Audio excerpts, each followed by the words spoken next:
So this is the Sherborn Advisory Committee meeting of February 26th, 2025. As I said, good to see everybody. We're doing hybrid and Zoom, and we will jump right in. Let me start by sharing the agenda and getting that squared away. Hey, Dan, can you let us know who's in the room? Yeah, just give me 1 second. Thank you.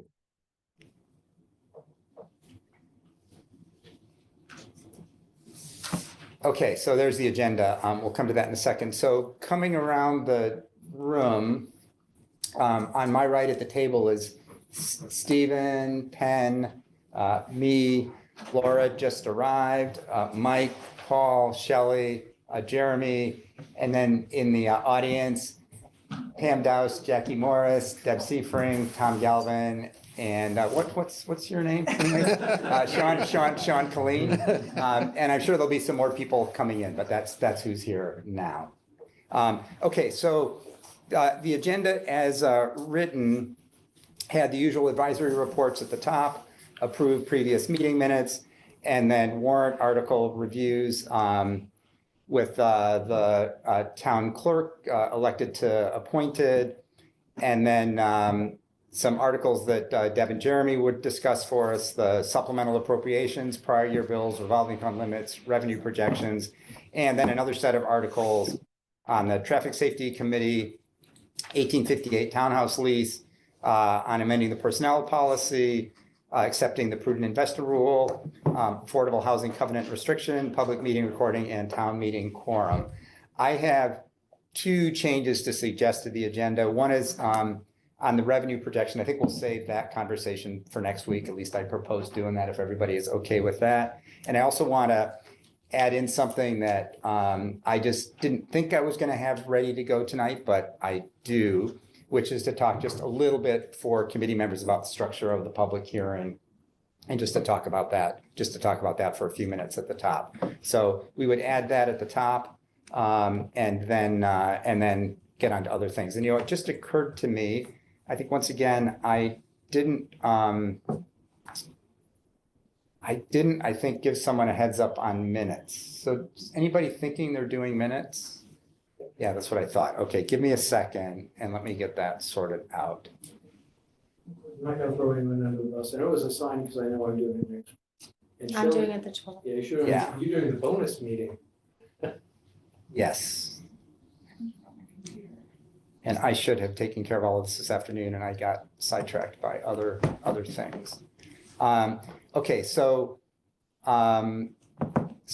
Nora, you were the one who was going to do this, but I think you probably don't want to, being out of the room, or would you be okay doing that, or how do you want to manage that? You're muted, Nora. Sorry, I have to, I didn't know I was on for tonight. Yeah, that was my mistake. I should have sent you a message earlier today. I have to have a hard out at 8:45 this evening. Okay. I'm happy to swap it. Perfect. I'm happy I was to just swap with someone. just going to ask. Is that okay, Nora? You want to swap for the 12th? That sounds great to me, Shelley. Thank you very Okay, much. great. Thank you for 11 minutes. doing that, and Yeah. apologies again for not getting that I worked just out can't ahead wait of to do. time. I'm just can't wait till the 12th. Let's do it. I'm Band-aid, happy to do it. I'm happy. Band-aid off quick, Band-aid off slow. After Yeah, tonight, it's you'll be done. Okay. Okay. Thanks, Shelley. All right, thanks, Nora. Okay. So on the agenda with the two changes, I proposed I would welcome a motion with respect to the agenda. Make a motion, we accept the agenda as amended. Second. All right, roll call vote. Let's see, where are we here? Right here. Let's start in the room. Shelley, Aye. Paul, Aye. Mike, Aye. Laura, Aye. Aye, Stephen, Aye. Nora, Aye. Doug. Aye, and I have a question after we approve this. Yep, get there in a second, and I'm as well. So we're good on 9-0 on the agenda. Okay, so our first item would be advisory reports, and Doug, if you want to start, that'd be just fine. Sure. So maybe Dan, just to back up, I think I know the purpose of this meeting, but why don't you just set the table for us? What are we trying to accomplish as a committee in this meeting? I'm glad you asked. because that is a great lead into talking about the public hearing, which I wanted to add that to the agenda to do a little bit of that. So, right, advisory by bylaw has to provide recommendations, advice to town meeting on everything in the town warrant. And the real biggie there is the operating budget and the capital budget. And so we have spent many of our last meetings talking to key budget makers to discuss those budgets, provide some feedback, because at the public hearing on March 22nd, we will be voting on the operating budget and all of those capital items, either as proposed by budget makers, or perhaps advisory will decide to take a different view and approve a different number. And so we're gonna, for the full budget, be making recommendations to town meeting of dollar amounts for each department. And there's sort of a process for that I'll come to a little bit more in just a minute. So all of our meetings thus far have just been informational. We haven't voted on any substantive stuff. None of our voting happens until the public hearing on March 22nd. In addition, of course, to the operating budget and capital items, the warrant has a whole set of other business that the town is doing, changes to bylaws or other types of business that the town wants to do, or that the select board, since they set the warrant, would like town meeting to consider. So this is actually a relatively long warrant with 25 articles, but that means there is a whole set of articles that aren't the operating budget that advisory will have to offer opinions on. Some of those are going to be pretty straightforward. Some of those are going to be perhaps more controversial. Some of those are going to be a little bit complex and will take some time to understand. But what we're doing tonight, next week, and the week after is hearing from the proponents of those predominantly non-directly budget-related articles, so that we can become educated as advisory. We can form opinions about those. So when we get to the public hearing, when we'll get more information as well as public input, we would all be prepared to vote and take a position. And at that March 22nd meeting, on every warrant article, we will all be called upon to vote and express a view. So tonight, we have a set of warrant articles. I tried to pick some of the ones that were less complicated, because I thought that would be a good way to start. And we're really lucky that Jeremy and Deb and a whole host of other people are here to explain those to us, to answer questions, so that we can all get to a point where we feel like, yeah, I understand what that's about. And either I agree with what the proponent is suggesting, or I don't. And, I at least preliminarily am prepared to vote on that. And then, of course, at the public hearing, we'll get a lot of input, because that's the opportunity for the public to weigh in, and that may change some of our views. But that's really what we're doing. And that's why this week, next week, and the week after are a little different than just having budget makers come in. So Doug, does that help? Yes, helpful, but follow-up questions. So first question is, over the next 3 meetings, will we get to all the warrant articles?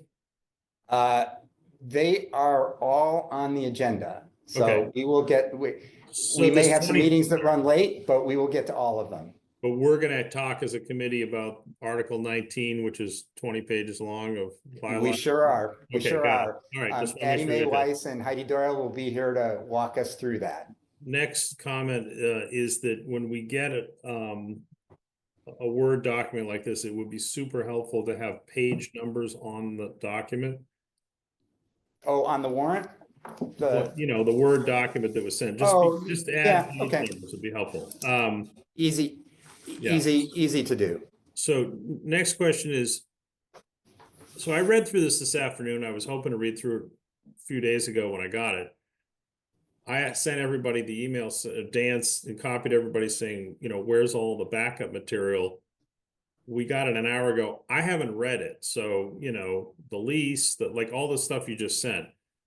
I just think it would be super helpful for the purposes of these meetings if we had the supplemental material well in advance so we could read it. I I don't feel like I can have a substantive conversation other than to listen to what, Jeremy and team I- have to say. Yeah, so I appreciate that. I think you're gonna find tonight that the supplemental material really wouldn't have been terribly illuminating. I read through it quickly today.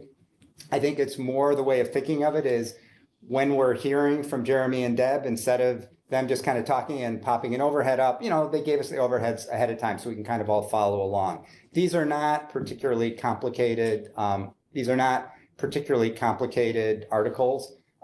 It's true that the warrant is pretty brief and terse, but I think we'll find that after hearing a description of what these are about, hearing from some of the key players, I think it's going to be pretty clear what the deal is. And I don't think this is a case where deep study was required ahead of time. Okay, so just a second. go ahead. I think when we get to some of the later warrant articles on our next meetings, like, for example, some of the zoning articles, those are a bit more complicated with a lot of moving parts rather than a really simple thing like, should we abolish a town committee that isn't doing anything and is duplicative of another committee? Not a super complicated issue.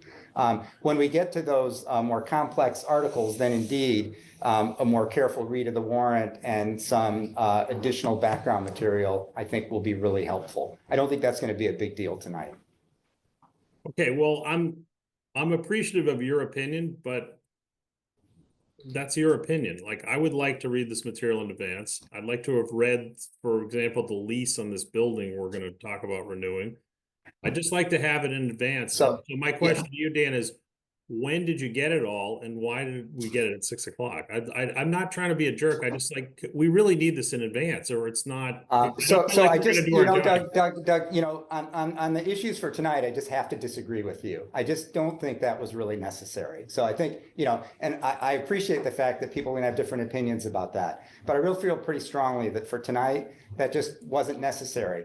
For I think the more complex things, I think it will be. And then it will be more important to get material in advance. And you can, after our meet, so two things. One, after our meeting, you can tell me if you feel like you don't understand one of these or you didn't have a chance to ask questions. And, it would certainly be helpful to hear that. It'd certainly be helpful to hear that feedback.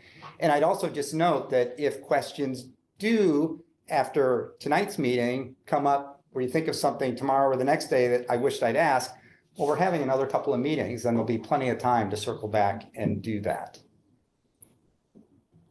Okay, I'm going to take one more bite of the apple, then I'm going to shut up. When did you have all this material? Why did we get it at 6? I had to ask for it. Like, were you not going to send it? I'm confused. I really so you sent me an email that arrived as I was actually composing the email to send this.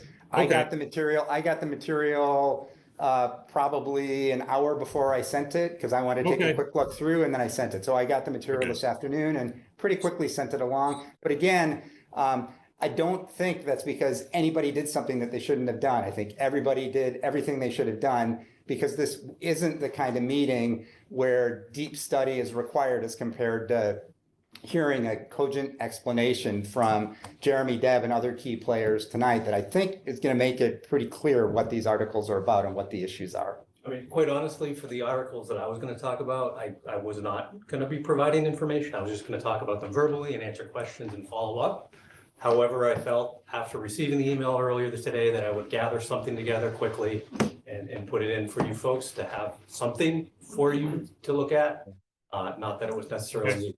I found out about this meeting on vacation last week. Got back this Sunday. Had a lot of things to do to get ready. Back to work. Invited folks to come to this meeting to help present the warrant articles, all while on vacation. So thank you. I was happy to come in early and miss my family's dinner to set up this room for your meeting. It's my understanding that prior town administrators never even attended your meetings, never mind provided materials. I'm happy to be here. Really look forward to the conversation. And I'll just chime in and say that I think Jeremy has been incredibly helpful and effective in supporting this committee. And I would say the same today, because my expectation, so my expectation, like Jeremy's, was that there wouldn't be any background material tonight because it wasn't really necessary. Jeremy and I had an email exchange, and Jeremy very kindly put some stuff together. But, that really wasn't my expectation, nor his, because I think it really just wasn't necessary. So I would extend a really big, a huge thank you to Jeremy for his efforts today in getting stuff, getting this material together. Jeremy very kindly spent time when he was on vacation last week talking to me about some issues. So I really don't think that this committee has any grounds to be unhappy about the support that we're getting. I think we're getting excellent support from staff in Town Hall. Penn. So I just wanted to say, thank you, Jeremy. Thank you, Dan. And also, Doug, the thing to keep in mind is this is not a series of sprints. This is a marathon.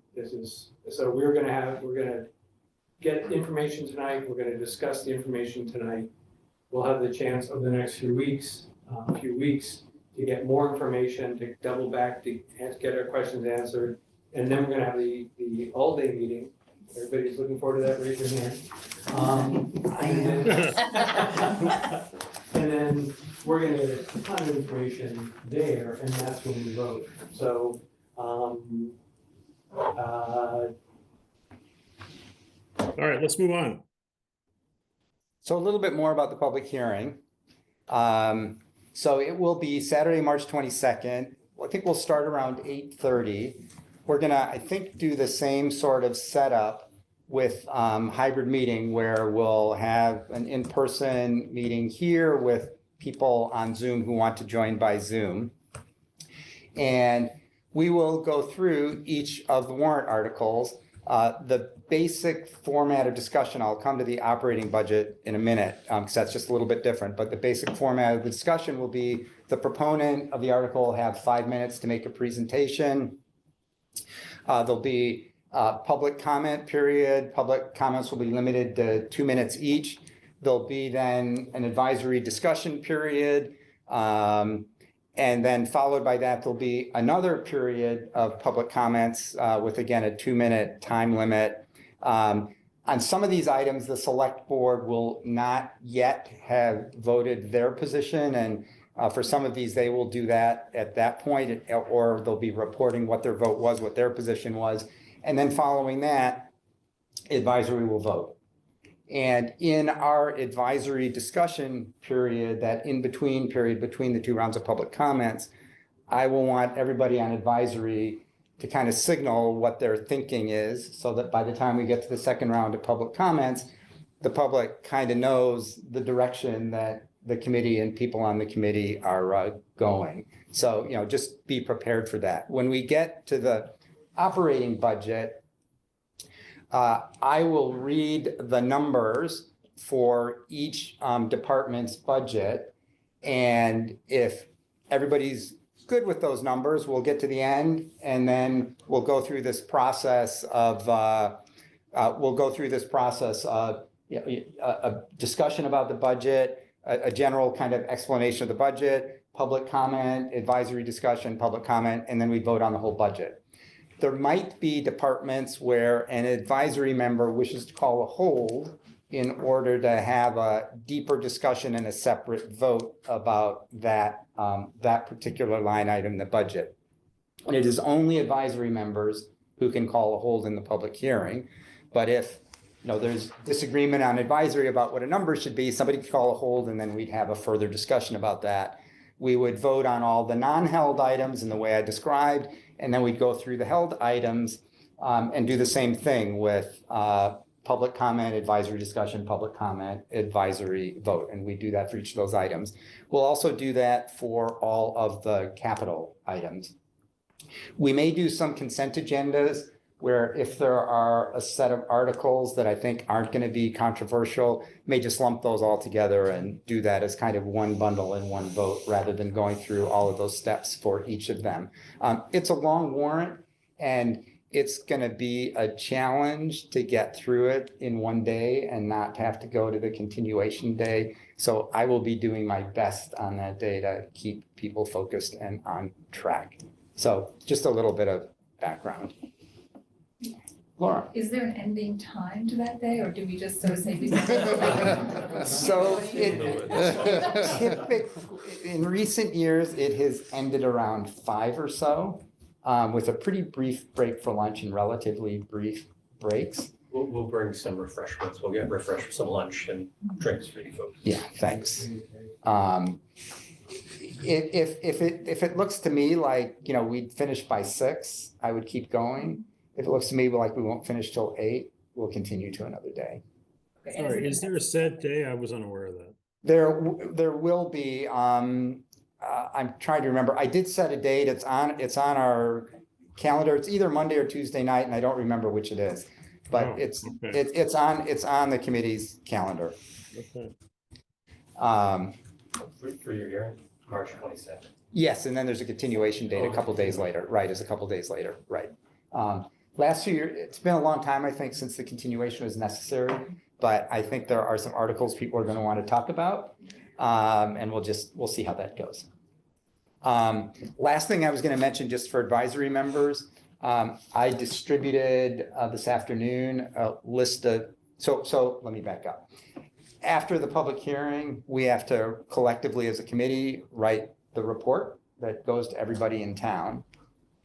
And I think what I propose of how we do that is that we split up the articles and different people, do the write-up on each article. I will send around last year's advisory report so that everybody has that. And for many of these, they kind of track the same sort of thing as last year, and the language can really track last year's language.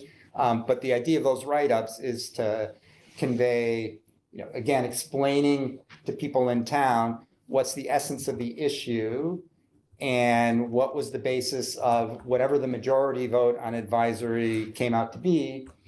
If there's a minority, if it's a split vote, as I'm sure there will be on some of these, those in the minority can write a minority report that also would go in the report. So I sent around proposed assignments for who would write up different articles.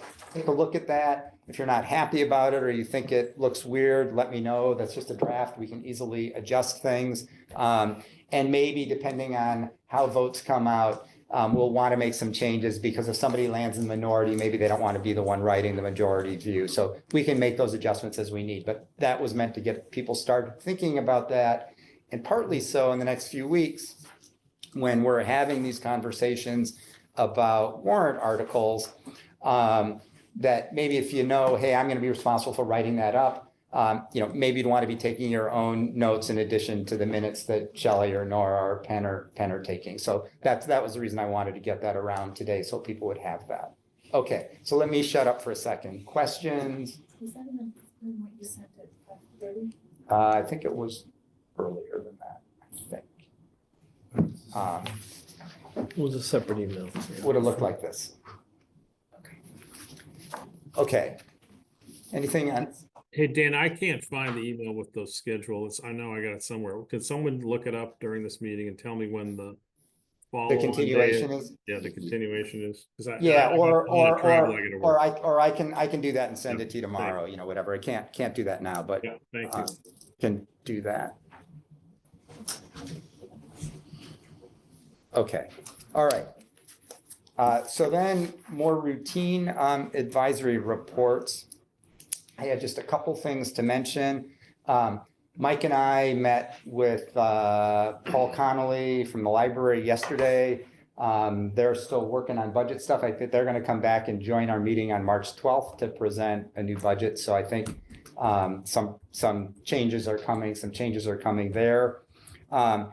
I mentioned we're going to meet next week. Next week we're meeting here. March 12th, we're also meeting, and that evening we're going to be meeting in the police department because this room isn't going to be available. So just kind of a heads up.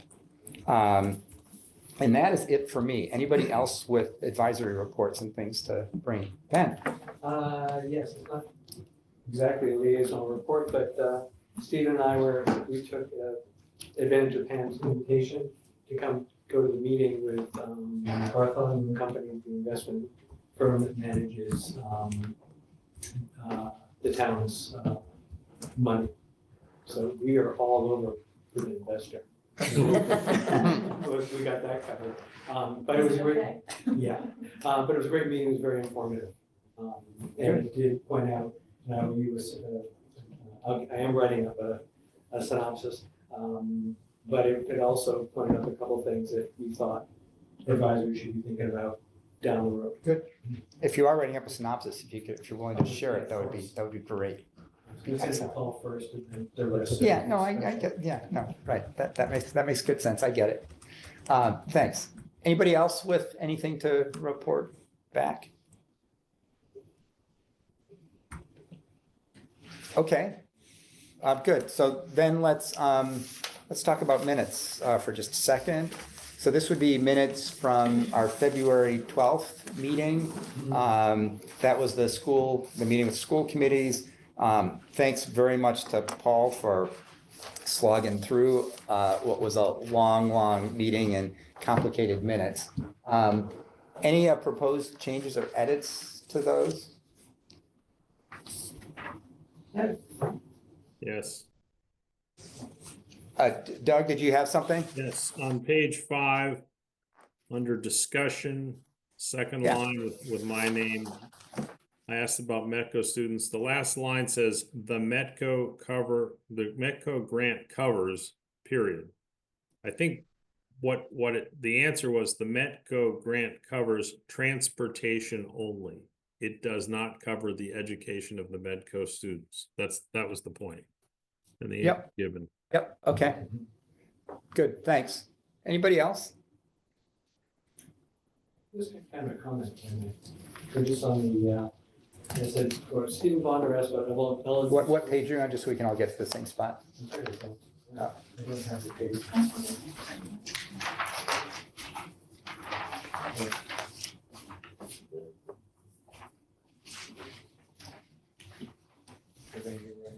Elementary school ranking. Yes, so it's just actually not so much comment on the agenda, it was just finals been operating at expected levels. What page are you on? Oh, I'm sorry, page 2. It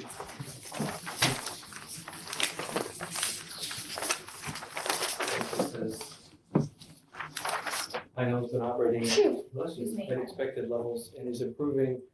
And I think we expect excellence, so I'll go up from there. But if that's struck me, I know I'm sure this is accurate reporting, but it was just one of those, seemed like one of those non-responsive responses. I think that was just reflecting the way the conversation went at the meeting. Yeah, no, I'm certainly not faulting, So you're not proposing an No, edit I'm to the not- minutes, just not at all. commenting on the Yes. content? Yeah, okay, got it. Thanks. okay, that wasn't accurate. It's fine. Anybody else? Okay, then I entertain a motion with respect to the minutes. Second. And we'll start in the room. Stephen, Aye. Penn, Aye. Laura. Aye. Mike, That's as amended, right? as amended, yes, thank you. Yep, Paul, Aye. Shelley, Aye. Nora, Aye. Doug. Sorry, Doug, couldn't hear you? Aye. Yes, okay, great. And I as well. Okay, so as amended, minutes approved 9-0. Great. Okay, so then jumping into our warrant article reviews. So the first one we're going to talk about is the town clerk transitioning from elected to appointed. Jackie, do you want to talk about that? Yes. And if you're willing to just kind of pull your chair up towards the table, I think it'll make it easier for people in Zoom land to hear you a little closer to the microphone. How's that? That's great. That's perfect. Thanks. Yeah, no, we're not. Sean said he did that. He didn't really. He didn't really. Floor's yours. Thank you. So I asked that this warrant article be in front of town meeting this year because I am planning on retiring. And traditionally, the town clerk's position has been elected and we've been lucky enough through the years to have some kind of succession planning. The people that work in the office right now, besides me, are not interested in being town clerk. And based on a lot of the changes with election law and how complicated things have become, I think it's in the best interest of the town that whenever I leave, I do not have a definitive date yet, but whenever I retire, that the town hire someone that has experience rather than an elected position where someone from town could come in and they've never worked in the municipality or have any idea really what a town clerk does. So that's why I asked for the warrant article to be on. So in order for it to change from elected to appointed, it needs to pass at town meeting, and then it also has to pass at the May annual town election, a majority vote for both of those. So it has to pass at both in order to take place. And then does it require you might have said this, sorry, does it require the legislature to? No. Or if No. with the town election, it's done? It would, the only reason that it would need to go to the legislature would be is if the town administrator was the appointee, appointed the person, right, if the select board stays appointed, then that's all that needs to be done, is just town meeting and town election. I talked to Jeremy about that already. Anything more you could fill on just kind of let's call it sort of the range of arguments on both sides, and sort of what are the sorts of reasons that people would say, yes, we should absolutely do this, and what are the concerns that people would raise? Some of the concerns that I've heard from clerks that don't want it to be changed from elected is that when you're an elected official, you don't answer to anyone except for the residents and basically mass general law. And some of the clerks are concerned that they could have a select board or a town administrator that would force them to do something that's illegal. And if they're appointed, they'd be worried if they didn't do that, they could lose their job or whatever. The other concern is that if you're not elected, you don't live in the town. You're not appointed, most likely you're not a resident of the town. When you're elected, you have to be a resident. Frankly, I don't think that if you value your job and you're committed to doing a good job, I don't think it matters if you live in town or not. I mean, it is, there probably is a little bit of a plus if you're a resident, but we have plenty of people in town hall that do great jobs and they're not Sherborn residents. So, I mean, basically almost 85% of what a town clerk does is determined by federal, state, or local law. So a lot of people don't like, that they have to license their dog or they have to fill out the census. It's mandated. I don't do it because I just think it'd be fun. I have to, but it's mandated by the state. So a lot of what we do is mandated by the state, no matter whether you're appointed or elected. All those things, running the elections, planning for town meeting, dog licenses, census, vitals, all of that's public records, all of that is mandated by the state, no matter what. Okay, good, thank you. So, questions for Jackie? You want to start? Just one simple one, from an organizational perspective, then the proposal is the selectmen would hire the clerk. Well, they would appoint the person, I think Jeremy, I'm assuming that there would be a committee of people that would interview the people that were interested in some of the jobs. And I'm assuming that Jeremy would be the one to make the final decision on who the person would be and tell the select board that this is who we want. Okay, so you'd recommend to the select board Yes. the candidate that he would like to see hired. Yes, And then from a reporting perspective, the clerk would then be reporting to the town administrator, correct. not to the select board, but to the town. No, to the town administrator. And that's for many department heads, there'd be, a selection, there'd be an interview committee or a hiring committee. Right. And then they would make a recommendation to the select board. Thank you for the clarification. Laura? I'm just curious if you know roughly in Massachusetts what the distribution is between elected and appointed. A big skew one way or the other? It's probably getting to be around 50-50 right now. A lot of towns are changing to appointed because the complexity of the job have changed.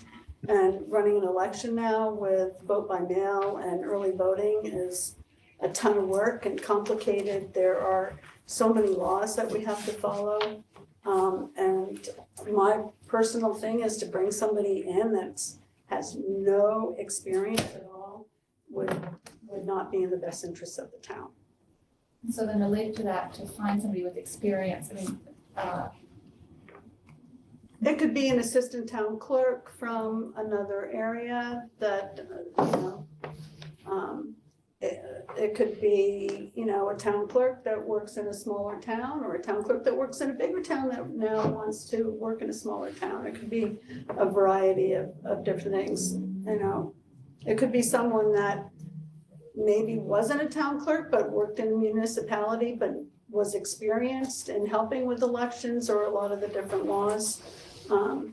There's a variety of different people, I think. I mean, otherwise, you're basically just having an election for someone in town. I've happened to be in the office for almost 11 years. I've been town clerk for 5. So I had 6 years of experience before I went on the ballot. And then when the previous clerk resigned, the select board appointed me interim town clerk. And then I went on the ballot, and that was right when COVID hit. April 1st was 2020 is when I became town clerk. Lucky So you. that was very interesting. What else for Jackie? Nora, Doug, if you guys have anything, Doug, go ahead. Yeah, just the way it's written, it sounds like the select board will appoint this person. That's the proposal, correct? Yeah, I mean, as I said, the typical thing would be there'd be a hiring committee, but it's the select board that has the authority. So the hiring committee would make a recommendation to the select board. Correct, yeah, and that's very similar to the treasurer collector's role, the finance director, the town administrator, the fire chief, the police chief. It's very similar. The select board are the appointing authority, but they would take a recommendation from a hiring committee. And then back to just sort of I'm in favor of this, but how many paid positions in town are elected? Me, Is that I'm the only one. I'm the Yeah, only that- one left. I mean, whoever's writing this up, that's the strongest argument. I mean, there used to be many more elected positions with an elected treasurer, an elected collector, an elected clerk. And I think Sherborn, along with many other towns, has been moving in a direction of changing that for all the reasons Jackie said. Got it. Okay. You answered my question. Nora, did you have a question too? Oh, okay. Sorry, I thought I saw something there. Okay, anybody else? Yeah, Pen. If we don't do this, does it mean you have to stick around longer? Oh, that would be a great argument. Yeah. Yeah, it's gonna be very hard to leave. I can tell you that, but. But this tonight, this decision of this change from elected to appointed, that's not, that's post you, that's not gonna force you No, out of the. it does not change my position. It would change my position if after my term was up and I was still here and I wanted to remain town clerk, then I would need the support of Jeremy and the select board then my position become appointed. But whenever I leave, whoever replaces me, if this passes, it would be an appointed position, Got it. not elected. And Dan, I actually do have another question. I do. have a Go question. ahead, Nora. Yeah, thank you. I'm just wondering, is this a full-time position, a part-time position, or kind of semi-part-time? It fluctuates. I don't think most people in town realize I am part-time. How many hours a week is that? It used to be 26 and now I'm 30. So I truly believe that the town clerk position should be full-time, but that's a different discussion. Okay, thank you. What else? I also, as you can tell from my comments, think that this is a smart thing for the town to do and continue moving in this direction. Is it just understood in general, the process of having a hiring committee and then recommendation, is that all understood for things like this, or should it be part of the way the warrant is written? I think it's pretty Generally well understood. understood. I mean, I mean, I guess it's not written down anywhere, but that's the way it's been always handled for a long time. And I Well, but the don't- way it's written, the select board is gonna make this decision. I mean, they Well, don't it's- have to involve Jeremy, they don't have to involve. Yeah, I mean, the select board has the appointing authority, but But really, it's through the town, But- I mean, how, it's through the town You know, administrator. Jack, that's the default without having to go get special legislation. So right, to do it this way with town meeting approval and Right. ballot, it defaults as a select board appointment. Right. Otherwise, it requires special legislation to do something different. all right. Anybody else? Okay, thanks, Jackie. You're welcome. Thank you. Okay. So then, moving on, Jeremy and Deb, if you want to start talking about supplementals, revolving funds, we'll save the revenue thing. Yeah, just put like a raised chair up here. So we should get one of those 17th century, 1650 high back pilgrim chairs that look kind of scary, and we should just get that, get that. Or just, The hot seat? yeah, I mean, maybe roll that chair, and so whoever's speaking can get. Just moving a chair every time. Oh, yeah, Oh, yeah, we'll just move that chair. yeah, good, okay, got it. Okay. Deb, and I'm happy to share Yeah, documents. just on one, if you want to share the screen with the revolving funds and their appropriation. Yeah. Give me just a second.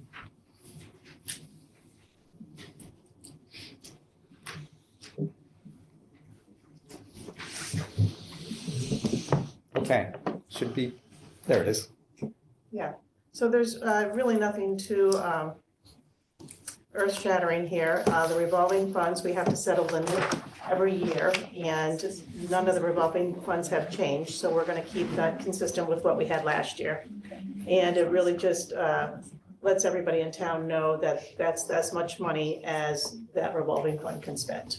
That's as much money as they have, so that's as much money as they can spend. The second one is the supplemental appropriations. And historically, we've had snow and ice, ambulance, and special education in the last 3 years. This year, we just have snow and ice. I've been working with Sean. Currently, it looks like we're gonna have a $125,000 supplement.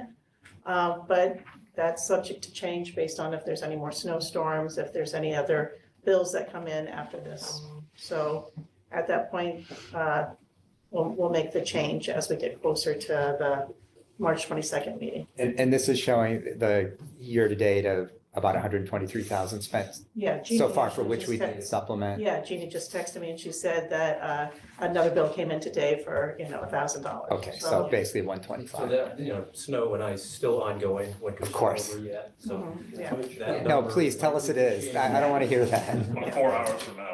But this is a supplemental appropriation for the current fiscal year, so that's what this is to revisit. For 25. For FY 25. It's an opportunity to adjust FY 25 now that we're, well along in that. Snow and ice can go over, but and not be supplemented, but we choose to supplement it to try to make it whole. Right. You could address this in a subsequent fiscal year, snow and ice, but might as well address it now if we're close. Yeah, And would be paid for out of free cash typically, right? Correct. yes. Yeah. Stephen? So is this supplemental request in addition to what could be taken from the reserve? That reallocated from the reserve? Yes. This is not anything, this does not move money away or out of the reserve account, reserve fund. And is it expected that there would be reserve funds available? At this point, there is.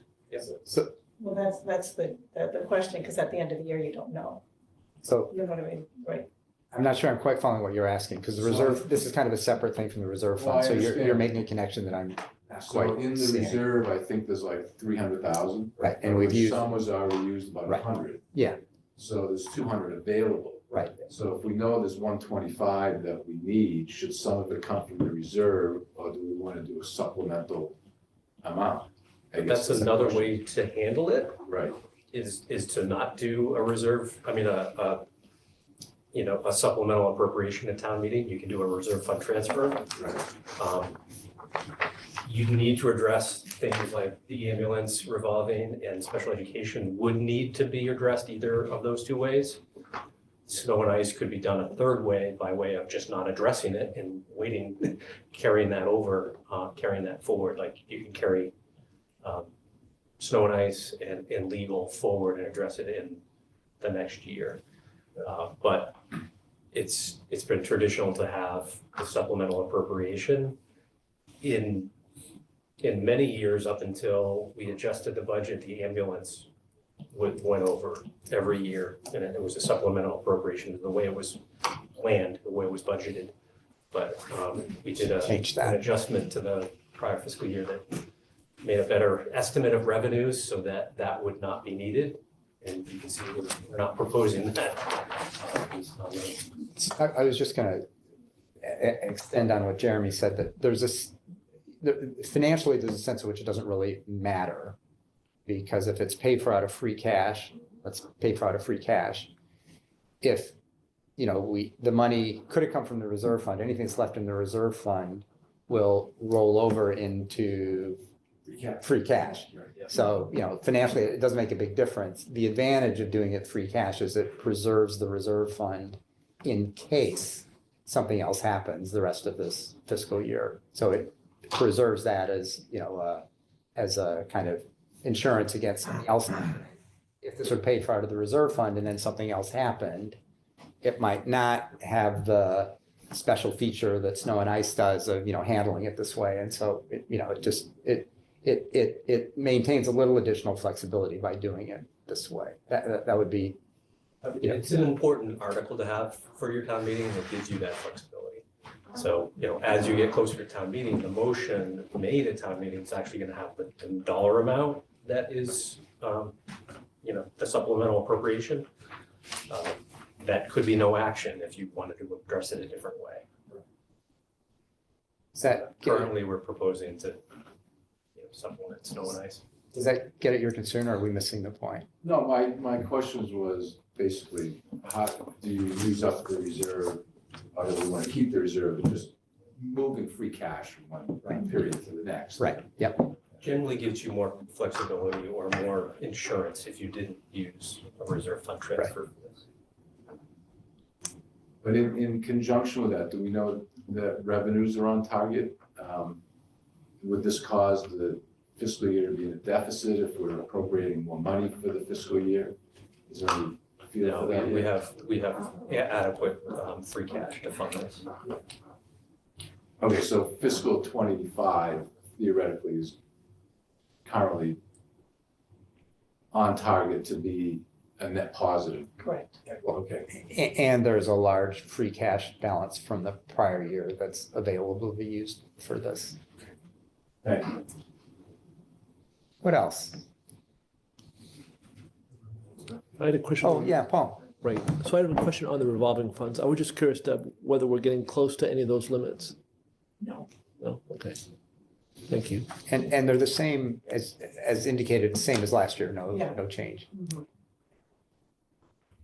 And I think we've talked, like when the different departments came to talk to, Right. we did talk about it at that point in time, and there was a little bit more detail at that point in time. Right. There is legislation before that's been filed by the governor that would, if enacted, would not require revolving funds to be with a limit to be set every town meeting. So it would only need to come back to town meeting when the limit changes. So it would drop an article off a town meeting, make your town meeting a little bit shorter if that legislation passed. Too bad don't have that this year. Could use every minute we can get. Any other questions for Deb on that? Nora, Doug, anybody? Okay. Okay, Then the only other article that there's was number 3 for prior year bills, and we have none. So, okay, great. Thank you. All right, so we will get on to others. I want to just circle back before people start drifting away to that conversation from the question that Doug raised. So Doug, really just if you're unhappy about how this played out, you should be unhappy at me and not anybody else, because I'm the one who assumed that there actually wouldn't be a lot of background material.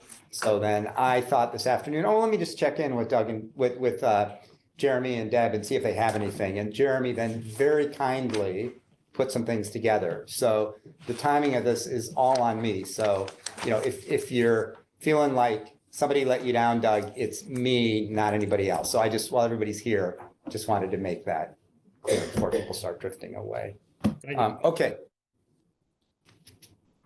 Okay. So let's roll on. So Traffic Safety Committee, Jeremy. Sure.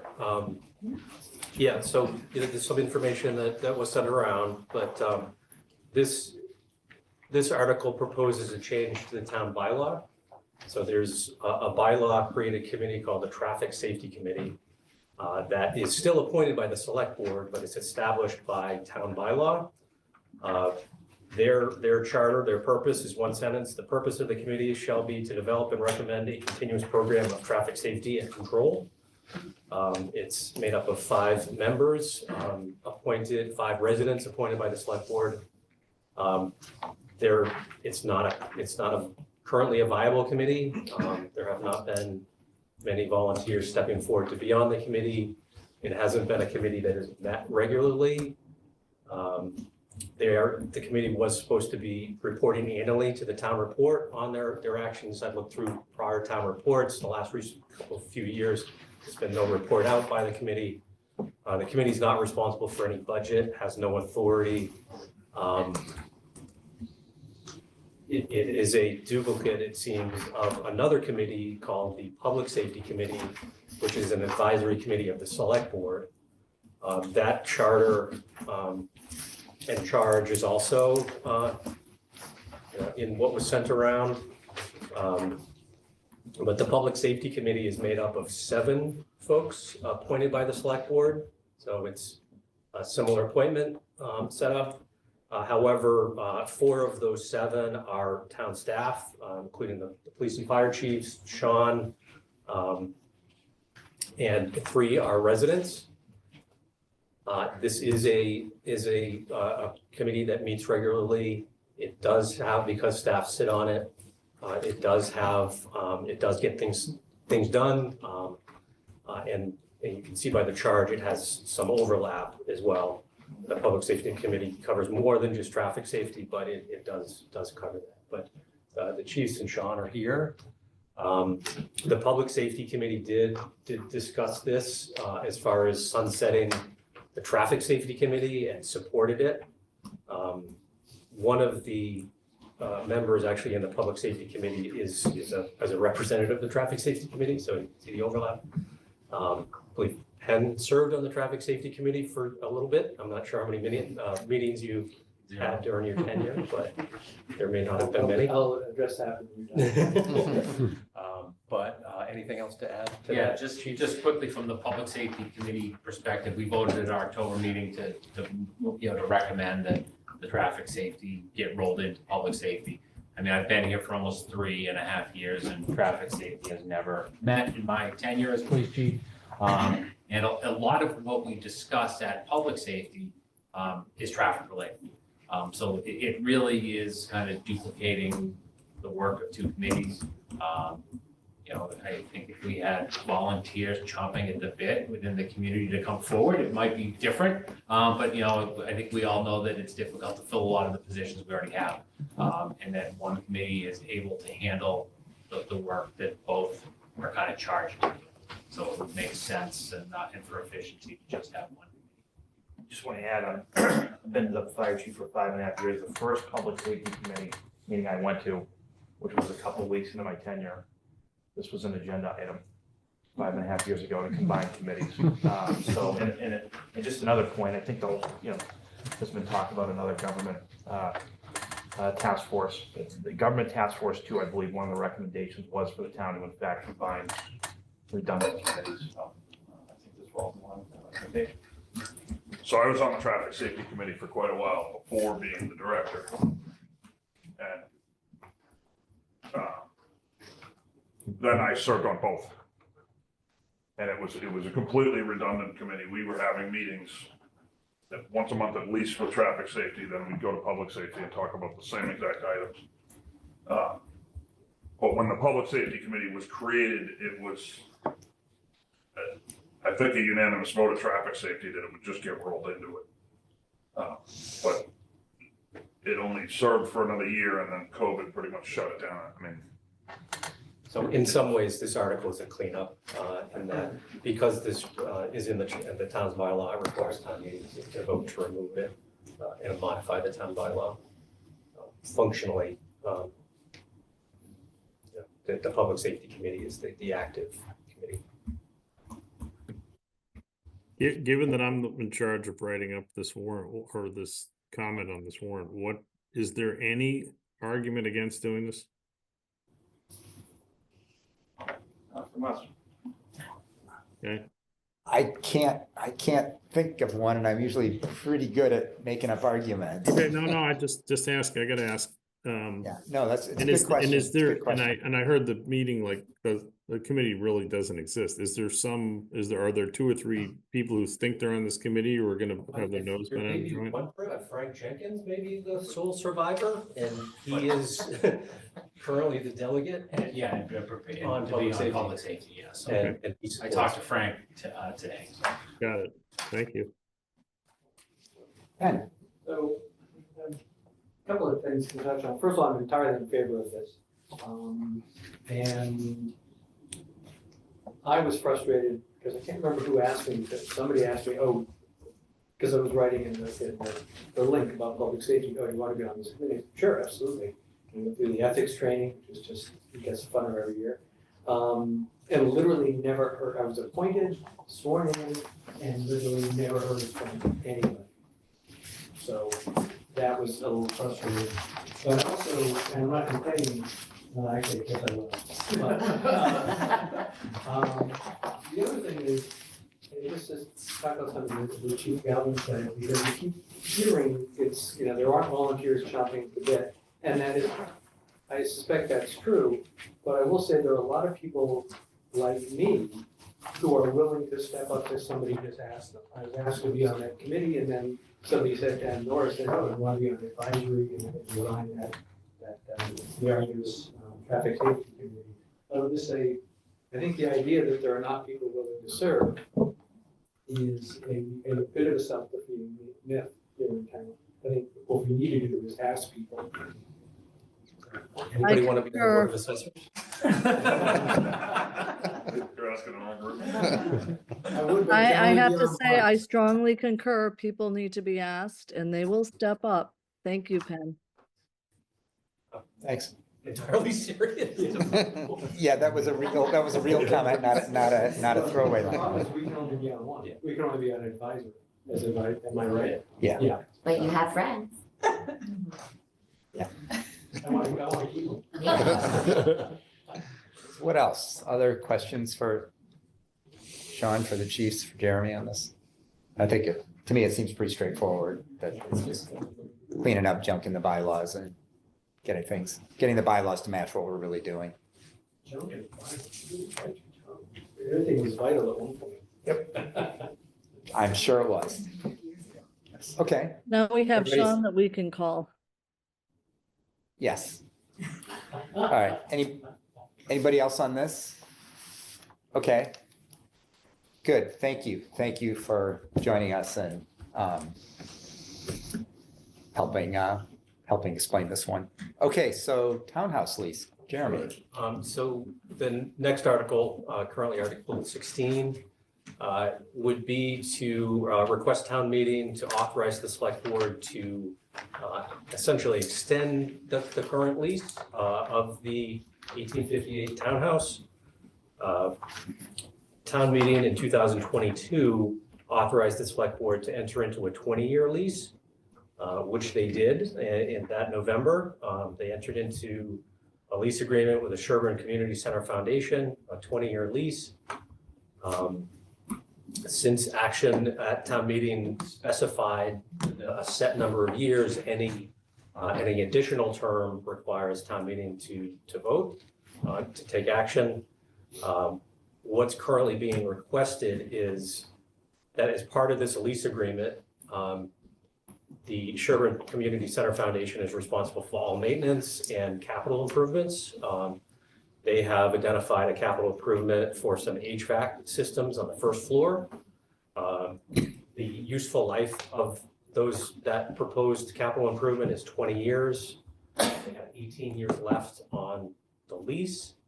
The provisions of the lease show or indicate that the town and the Community Center Foundation, should a capital project useful life exceed the term left in the lease, that the town should, in good faith, discuss either contributing those additional, towards the capital project, or to negotiate a term of on the lease to encompass the useful life. So they're currently proposing, I believe, $100,000 in HVAC improvements with a 20-year life. If the lease was not extended, the cost to the town would be $10,000, 10% of the cost, 2 years. But the alternative at no cost is to extend the terms of the lease by 2 years. Thanks. And you want to start? So, the proposal sounds quite reasonable and straightforward. The question I have is, who covers the bills, the utility bills, the utility costs? The Community Center Foundation. Yeah, that's part of the lease. So they cover all the operations, maintenance, cleaning, utilities, and capital improvements. Okay. Except for water. Except for water, I guess, yes. The water. Except, Sean, say it again. Water system. Oh, yeah. Yeah. Stephen, go ahead. So I haven't looked at the financial statements of the LSE. Do they have the financial resources to make the $100,000 investment in the HVAC? And do we give them a deadline as to when they need to complete it by? They have indicated they do. They were invited this evening to help present this article. I don't see any representatives on tonight. Tom, are you? I believe that would be Tom. I'm not here officially, but both Nora and I are members of the Community Center Foundation. So if I can help answer anything, I'd be happy to. Sure. So the foundation has indicated they have the funds available to do this. Yes, they do. I'm And newly appointed on the others board as of well. that, so I couldn't tell you exactly how much, but there are funds available for that. And we're also seeking grants.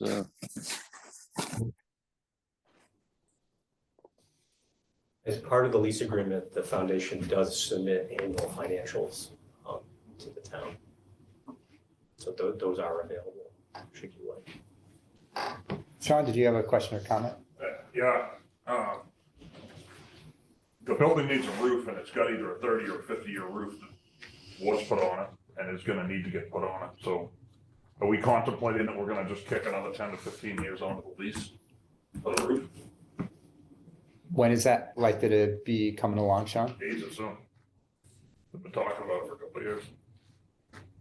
Yeah, that particular project has not yet become a subject of conversation with the select board and the foundation.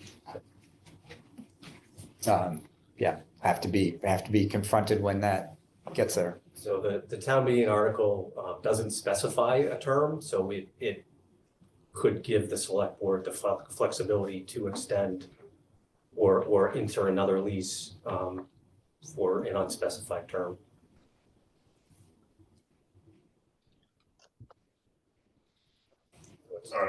I guess the short, it's purposely doesn't have a term restriction on the town meeting request so that it could be to give the select board the flexibility to take advantage of, capital projects that may come up that are funded outside of town funds. And so that is to say that really would be giving the select board, as you said, the flexibility to extend the lease as they saw appropriate, given where things go. And in discussing this with town council, the need for this warrant article, our current town council believes that the select board had the ability to and authority to enter into that lease without the town meeting action in 2022. However, since town meeting did take action and set a specific number of years, they felt that it would be more appropriate to come back to town meeting to request, a term other than 20 years. Seems like if they have the funds to do it and they're happy to do it, seems like the easy path forward. Stephen? I would assume that in the lease, that there's a provision if they don't maintain the building to the standards which the owner wants, which is the town, that would be a default. It would. And there'd be a provision in the lease to enable them to cure the default, or the lease would be terminated. Yeah, there are such provisions in the lease. As part of this lease agreement, there was a building facility study done similar to the other town buildings. So there is a sort of a capital assessment that was prepared that's available. That is one of the guiding documents in the lease is referenced. But the foundation has identified other projects in addition to what was identified in the on-site insight reports. But there are, like you said, the foundation is responsible to maintain the building in a state of good repair. And there's a method of cure if they don't. Okay, good. Thank you. Sean, did you have a comment and then we'll come to Paul? Paul, then go ahead. Right. I was just trying to make sure I was clear about things in my mind, right? Does the town own the townhouse? Does the town of Sherborn own it? Yeah. Right. So this article is about the town leasing this out to the community center foundation. Correct. And then how does the community center foundation relate to the townhouse? Has its site, and it sounds like they rent it out and get some receipts for weddings and so on. So is that the foundation, or is that a separate entity? That's the foundation. That's the foundation. So they operate the building. They lease out the space. They get some rental revenue from the mobile phone antenna in the steeple. That all is their revenue that helps offset their operating costs, and they put forward towards the capital improvements. Okay, thanks. But it is a town-owned building. Okay. And then it is currently covered under the town's insurance. Okay, thank you. And Paul, just to give you some history, back in the 80s, that building, basically there were a group of people that tried, that wanted to save the building. So there were private funds. Community center, I think, is probably not the best name for it, because it really should be, to me, the 1858, Townhouse Preservation Foundation. But essentially that's what it is. But still the official name is Community Center Foundation, but really the name is trying to be changed to 1858 Townhouse. And their goal is, essentially a triple net lease for all intents and purposes. They're responsible for everything. Yeah. But the rent is nominal. Is that right? The rent is nominal, right? $1. Actually, I will make my call. What's that? $1 a year, right? Yeah. Yeah, it's big. Yeah, that's in the revenue projection, right? That we got that in. Yeah, of course. It's a separate line item. Yeah, of course. Sean, go ahead. I hadn't read this, but I mean, a big concern when we brought this back to town meeting a year ago, probably ago, was that we're signing a lease. It's $1, but we're signing a lease for 20 years out, and things may change. When we signed the original lease, there wasn't a Verizon cell tower in there, so there was no revenue from that. There was a lot of discussions. No one knows where we're going to be in 20 years. By perpetually just, when they do a 30-year project, which is coming up, 30 or 50 or whatever it is, by pushing that date out. I mean, I understand the financial benefit of, well, you know, we're the ones funding it and it has a lifespan, but you're locking the town up. That building's been used for countless other uses over the years. It was the post office. I call it the old town hall still because it was the old town hall before this was, when this was center school. So, you know, another way to look at it is you could say, well, no, you're still on the 20-year lease. If it gets, you know, if we don't renew it at the 20-year mark, we owe you $10,000. If that was part of the agreement. And the same could go with the roof. Right. Because the roof's gonna be very expensive. Right. If they put the right roof on it. We just don't know where we wanna be in 30 years with that building. I mean, I think that, you know, raises a good question. You know, this is a 2-year extension. That doesn't seem like a big deal, but if it becomes a, you know, it's a 40-year roof and it's gonna be a 20-year extension, then it seems like indeed the town would need to think about, would it be better to, you know, as you said, in some way, share the cost and have the you know, if the town decides in 20 years it wants to do something different, have the flexibility to do that rather than, so, I mean, that's raising a good point. And I think when it gets to be a roof with a 30, 40, 50-year life, then that question's gonna be front and center rather than, it's 2 years, is not that big a deal. Right. There's other land use issues too, because that building has no frontage. It's completely surrounded by the Unitarian Church, which I don't know how that was ever set to be legal, but you know, if the church needs to do things, if there's issues that come up with stormwater and future costs, the town has to figure out how to share that. Yeah. You know, they're hypotheticals, but they're. Yeah, I mean, take the point that, you know, if the town's looking at a 30, 40, 50-year deal, then those things become really important because who knows what things are going to be like in 50 years. It won't be my problem, but who knows what things are going to be like in 50 years. Ben, oh, hang on. Doug had his hand up. Doug, do you want to jump in here? Sure, yeah. Jeremy, thank you for a little more background. Unless I missed something, the only thing I had to prep on this is the article itself, which is pretty generic, and I guess we got sent the lease from 2 years ago, which I have not read yet. Yep. But is sort of a layman's way of describing the purpose of this article? My words. We entered into the lease 2 years ago. We want complete and total flexibility to sort of renegotiate every single aspect of this lease to put the town in a better position. Is that sort of the simple way to think about? Yeah, that's correct, yes. Yeah. Asking town meeting to give the select board flexibility to negotiate or, you know, otherwise the terms of this lease or subsequent lease. So you mentioned a lot of things. I didn't write them all down fast enough, but I mean, it could be the term, it could be terms around maintenance and so forth. There's just a lot of things that we're thinking need to be added or modified or extended in this lease. Is that fair? That's fair. I think that the only restriction that town meeting placed on it was the 20 years. So that's really the only thing that this article is asking of town meeting is to essentially not have a limited term. Okay, so we're essentially saying, let's take this back out of the. I'm not expressing an opinion. I'm just trying to understand it. We're saying let's take this back out of the voters' hands and give it back to the select board to figure out what's the best way to handle a lease, essentially. You could look at it that way. Specifically, though, focused on the term specifically focused on the term of the lease. The length of the lease, yeah, right. Well, I keep hearing that, but does the article mention the term? It says enter into a lease extension. It doesn't mention the term.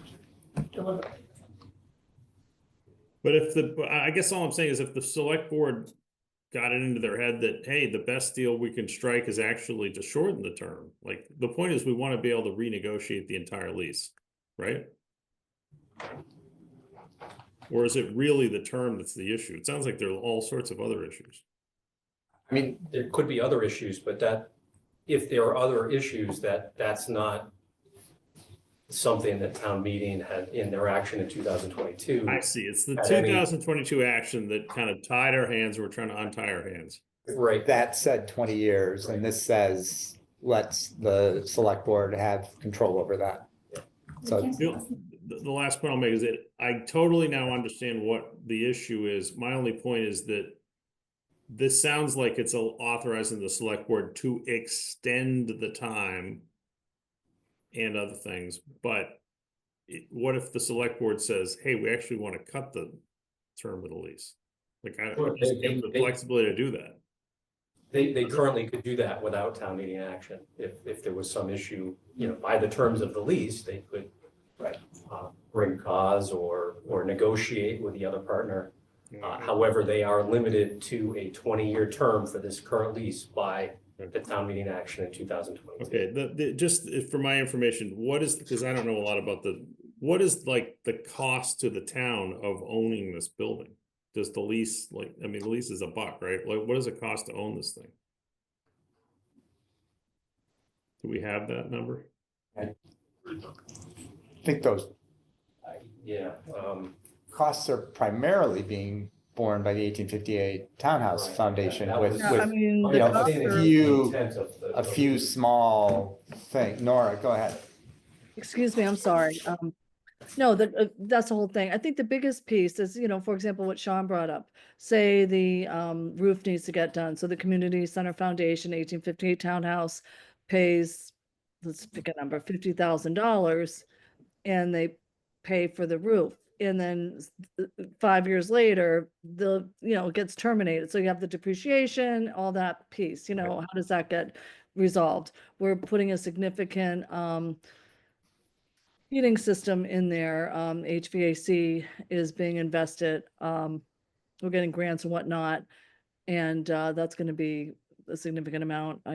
Tom, you can maybe help me on off the top of my head. I think it's like at least, or even Jeremy, you may know like $60,000 to $100,000, something like that. When you say you're talking about some foundation. HVAC that's getting put in. So, that's, I think the biggest thing is like the depreciation. And if somebody terminates a lease in 5 years, well, we just had a significant investment that 100% was paid for. Laura, you keep saying we. Are you talking about the foundation? I'm sorry, the foundation. I'm saying. Okay, got it. No, so really, so things like insuring the building, heating the building, this is all borne by a foundation?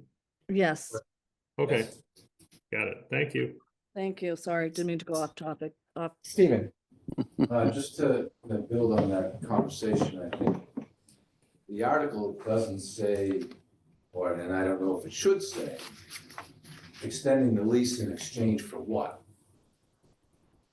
It just says extend the lease. So should town meeting be saying, voting on something more specific? Be my general question here. It's a very open, it just gives them the authority to extend the lease, but it's really in exchange for doing something. I mean, it's, I think, giving the select board the authority and trusting that they're not going to do something ridiculous.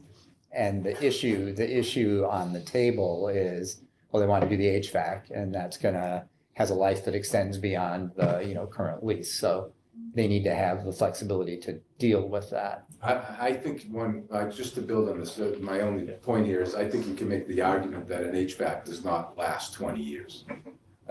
No compressor is going to last for 20 years. So I don't know if it's necessary to extend the lease.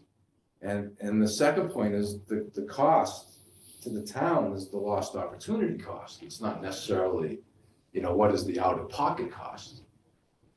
Is this the best tenant for that property? Is there an alternative use by the town? What's the opportunity cost?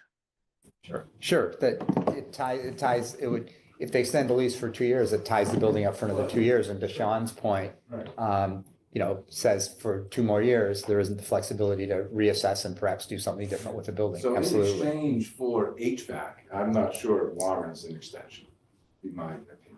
So, well, that would be what the exchange is for, but that agreement is between the select board and the Community Center Foundation, not the Community Center Foundation and town meeting. So if your town meeting article has conditions in it then the next time, for maybe another tenant, for another use,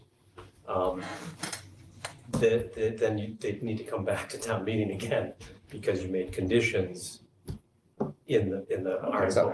I hear that. I mean, the logic of this, which, you might think is a good thing or a bad thing, is because of the particular way the 2022 article was written, it put this one restriction on where, the select board could renegotiate the lease as they saw appropriate, except for that one thing.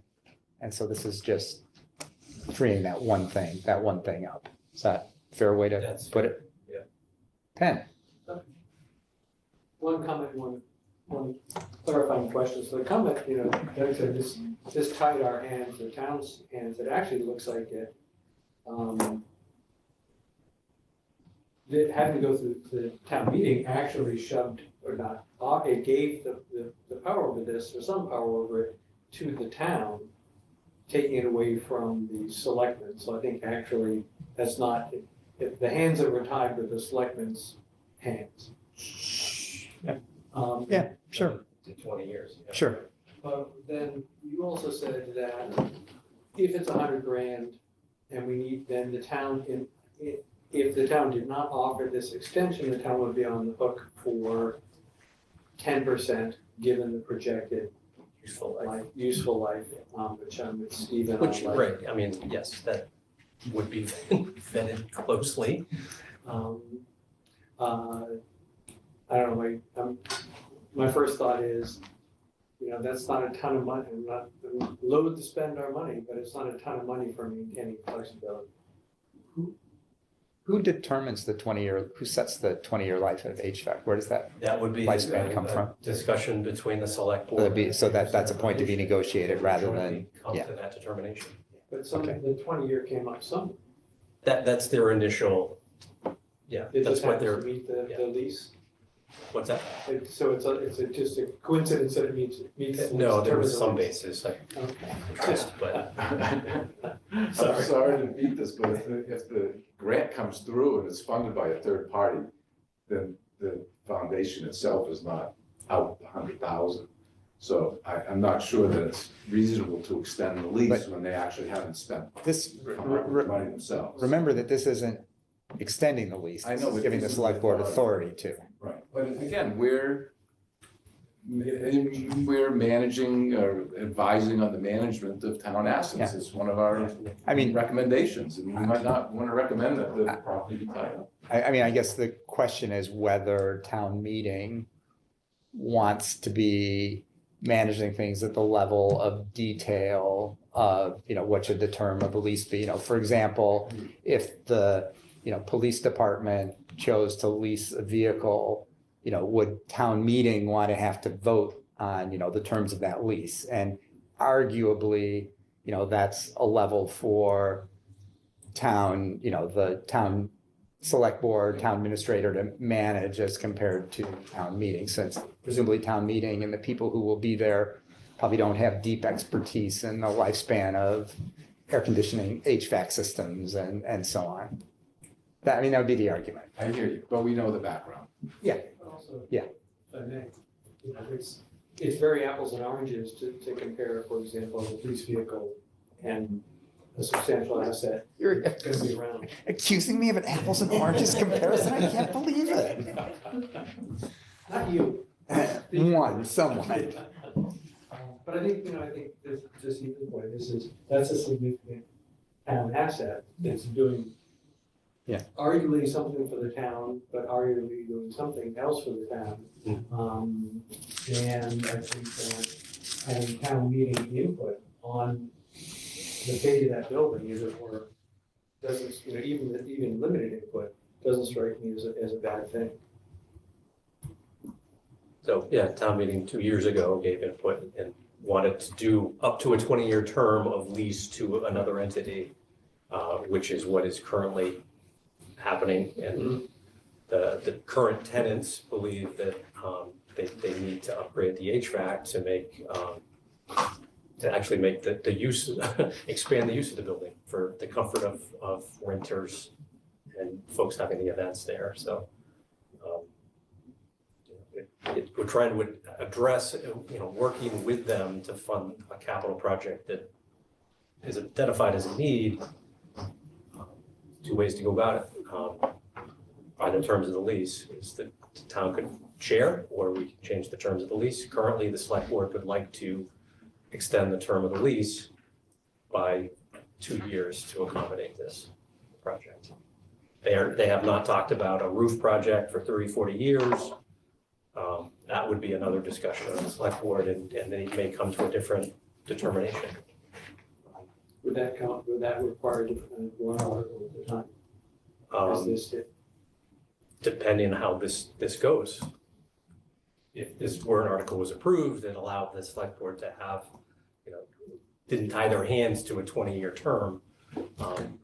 So this They may unties not their need hands to come back to town meeting. This would untie their hands in perpetuity. What's that? It would untie their hands in perpetuity. Correct. By way of the term of the lease, they could negotiate, yes. Right. It's an odd thing that popped up on the screen, and I don't think I have the ability to make that go away. Any Try. thought on that? We confiscated the remote, so we can turn it off. Klaus has it. Oh, all right.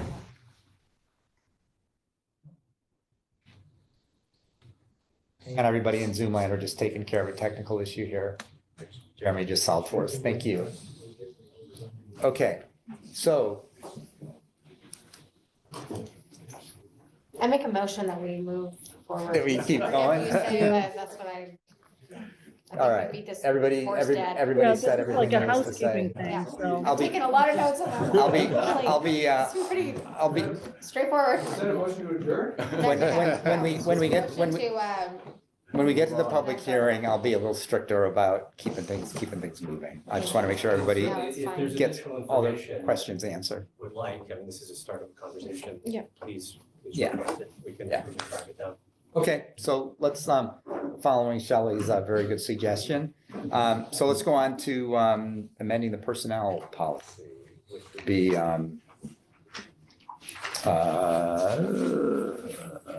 Article 20. yes, Article 20. Which proposes to amend or add a section to the personal administration plan. The personal administration plan is actually part of the town bylaw. The ended version or ended portion of the town bylaw. So to amend it or add to it or change it requires town meeting action. This warrant article proposes to add a policy entitled Policy on Outside Employment. It's intended to supplement the existing state conflict of interest law by providing some additional detail for reporting of outside employment by paid town staff. So this is an attempt to give a bit more guidance to town employees and to help the town administration monitor for potential conflicts of interest. Questions, comments? Seemed pretty straightforward to me when I read through it. Everybody good? All right, following the Shelley rule, we'll just keep going. All right, so the next one, there'll probably be a little more to talk about, which would be Article 22, which would be the proposal to accept the prudent investor rule. Not a lot to talk about there with this one either. I don't know, we might surprise you, Pam. This one will be easy too. And thank you to Penn and Stephen for coming. We had our representatives from Bartholomew there to go over our semi-annual. So the prudent investor just gives us a little bit more areas to invest our funds in. Right now, we can, from Massachusetts law, we can only invest in certain funds. It was 20 stocks? 21 or 22. Yeah, I wish I could have had like a camera for Stephen's face when she was saying what our restrictions were. I think it was enlightening for you, right? Sure was. Yeah, So seriously, we can only invest in 20 stocks? yes, And Specific stocks? Yes. yes. well, there's other stuff too, but on the equity side, it's just the Right. only one company. There's a list that's published that you must stick to for certain trusts. Only in Massachusetts. But you can invest in like a money market fund. It's not that you must invest in Right, equity. but certain types, Yes, Specific- Right. Not types, but specific one. yes. Right. Yes, Not even category. but for the equity category, it is just these 21 stocks. Yeah. And they're sort of, I would say, blue chip, what would have been considered blue chip stocks 30 or 40 years ago. Yes. Well, but 30 or 40 years ago, these would have been on, Coca-Cola and whatever. It's stuff that 30 or 40 years ago would have been considered blue chip stocks. Sorry. no, that's okay. So this would enable us to make a little bit more money on our investments, to give us just a broader field of where we can invest, but not on all of them. We can only do it on our cemetery perpetual fund and the 3 library accounts that are underneath the town's custody. So this only applies to those funds, so not OPEB, not stabilization. OPEB is already not, OPEB OPEB already is under prudent the- investor rule. yeah, Stabilization funds, no. And then they're you not have trust the funds, so general they don't fund. count. Can't go. So that fund is limited to the 21 stocks, Which one? the stabilization fund? Yes, Well, but again, it doesn't have to be in those. It could be in, fixed income kinds of things too. Just if you want to do equities, it has to be from that list. right, So apparently the theory is to minimize risk yes. in the investment of public funds. The state chose to regulate the investments. Pam, you just said, Making a lot of money is right off the table. Right. you said it was cemetery, Cemetery perpetual fund, perpetual, the library the funds, 3 library accounts that are underneath me, and that's it? That's all this pertains to? yes. Okay. And which ones are already subject to the prudent investor? You said? OPEB, and the library's Own trust. own fund, own They fund over there went, that they do. went to the They legislature. petitioned They the petitioned to get legislation, that yeah, changed. to get under prudent. I'm sorry, quick question. So the prudent investor rule, does that just give you a new list of stocks? It's a bigger list of stocks? Yes, Okay. It's a bigger list, it's not wide open. It's a different list, I'm sorry. That's, yeah. that was my question. Is it a different list? I don't know if it's No, a, it is, it's more wide open. It gives definitions on what it means. Okay. Yeah. So if a particular stock meets certain criteria, it Probably, would yeah. it would qualify as a prudent investment. Right, I mean, some of the guidance documents from the state say, if accepted, municipal or district treasurers would need to consider the investment of trust funds to maximize earnings while being cognizant of safety and liquidity. Yeah. So it gives a lot more flexibility. It's not a set list. Yeah, it looked to me like it just said you have to be smart and sensible or prudent Yeah. with your investments rather than you must select from this particular list. Okay. Stephen? Just by way of background, the 21 stocks, I think is called the legal list. Yes. Is what the Legal technical list. term is. And I think the article says prudent investment rule, and I think it should be called prudent investor rule. Article 22, the Oh, is that title, a typo? Prudent investment rule? It should be prudent investor rule. I believe so, yes. Okay. That can get checked and corrected if necessary. Yeah, good, thanks. Anybody else with, and it should be investment.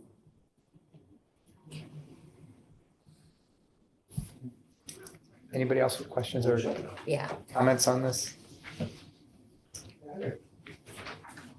Question somewhat tangential to this, but, so the library's own trust account is managed completely separately. But if it were managed by Bartholomew, it would raise the total of assets under management by the town enough to cut us. but lower our fee, yeah. Lower our fee. Mhm. Is there a way we could do that, or is that just sort of their thing, or we don't know? Is there a way to explore that? I'm happy to explore it. I know that Heidi, the previous treasurer, had tried very hard to, get that money underneath the town's umbrella because they're using our tax ID. And the trustees did not want to have anything to do with that. So I'm happy to have that conversation, especially to find out like how much they pay. And if we, combine them all together and our cost is lower, then it could be beneficial for everybody. But Well, I'm actually. happy to have the conversation. I appreciate that, because I think it's actually kind of irrelevant, well, maybe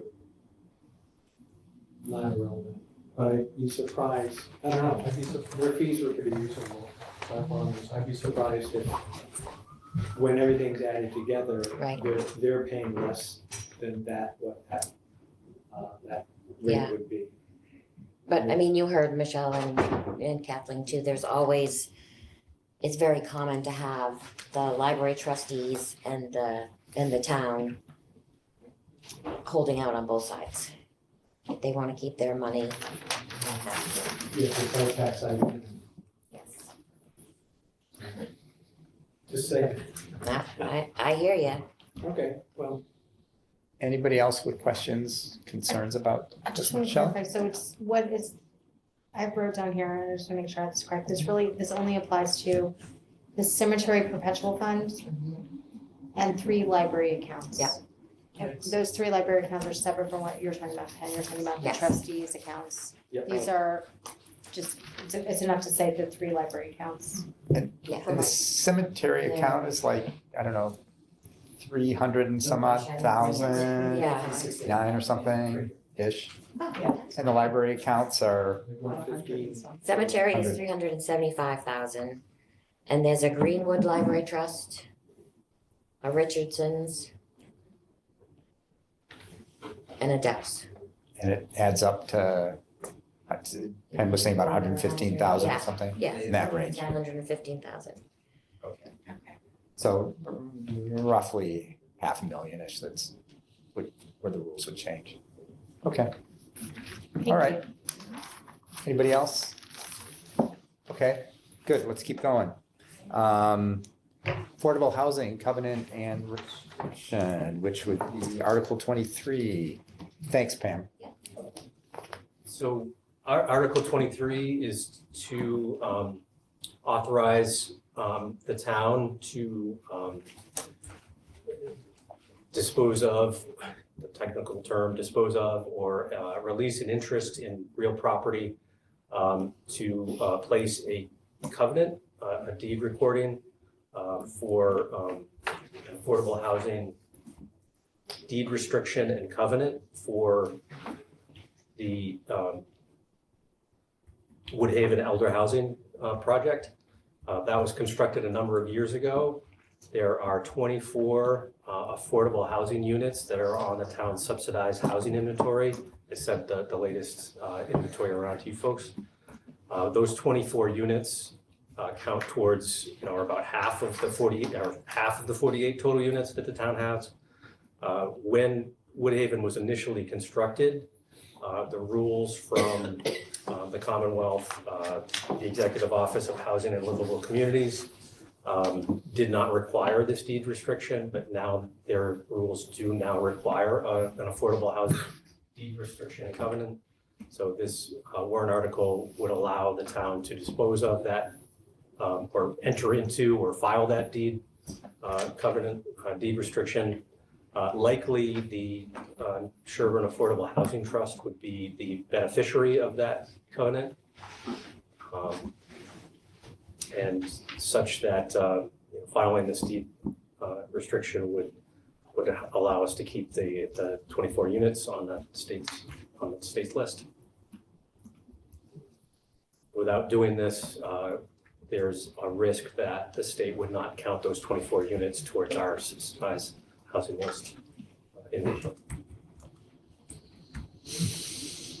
said the housing trust would likely be the holder of the restriction.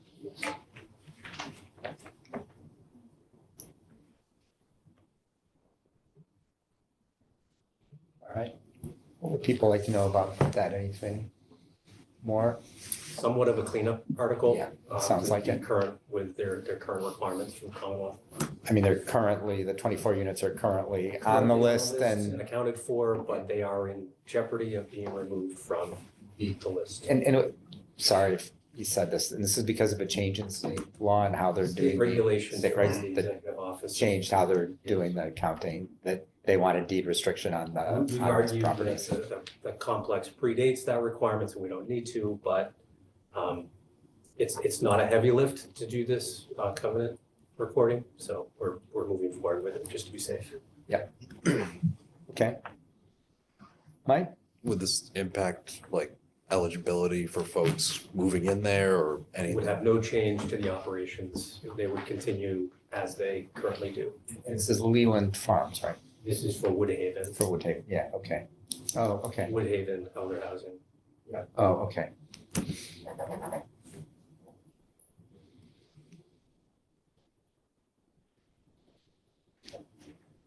Okay.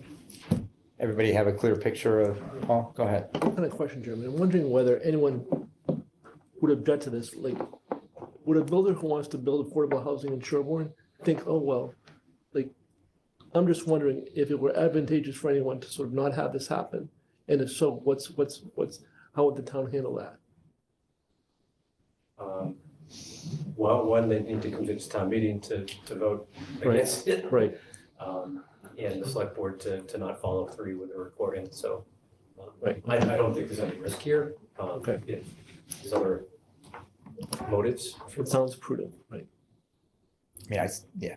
It's a cleanup item essentially, but we do need town meeting to, because it's an interest in real property, town meeting does need to take action. Let's see. Addie Mae just made a comment. Yeah, you want to read it, Nora? Sure. I believe this is to ensure that 6 of the 24 units are deed recorded as affordable, but doesn't change how things operate. Correct. Yeah. Thanks, Addie Mae. But because it's a rental facility, all 24 units count in the state's inventory for affordable housing units.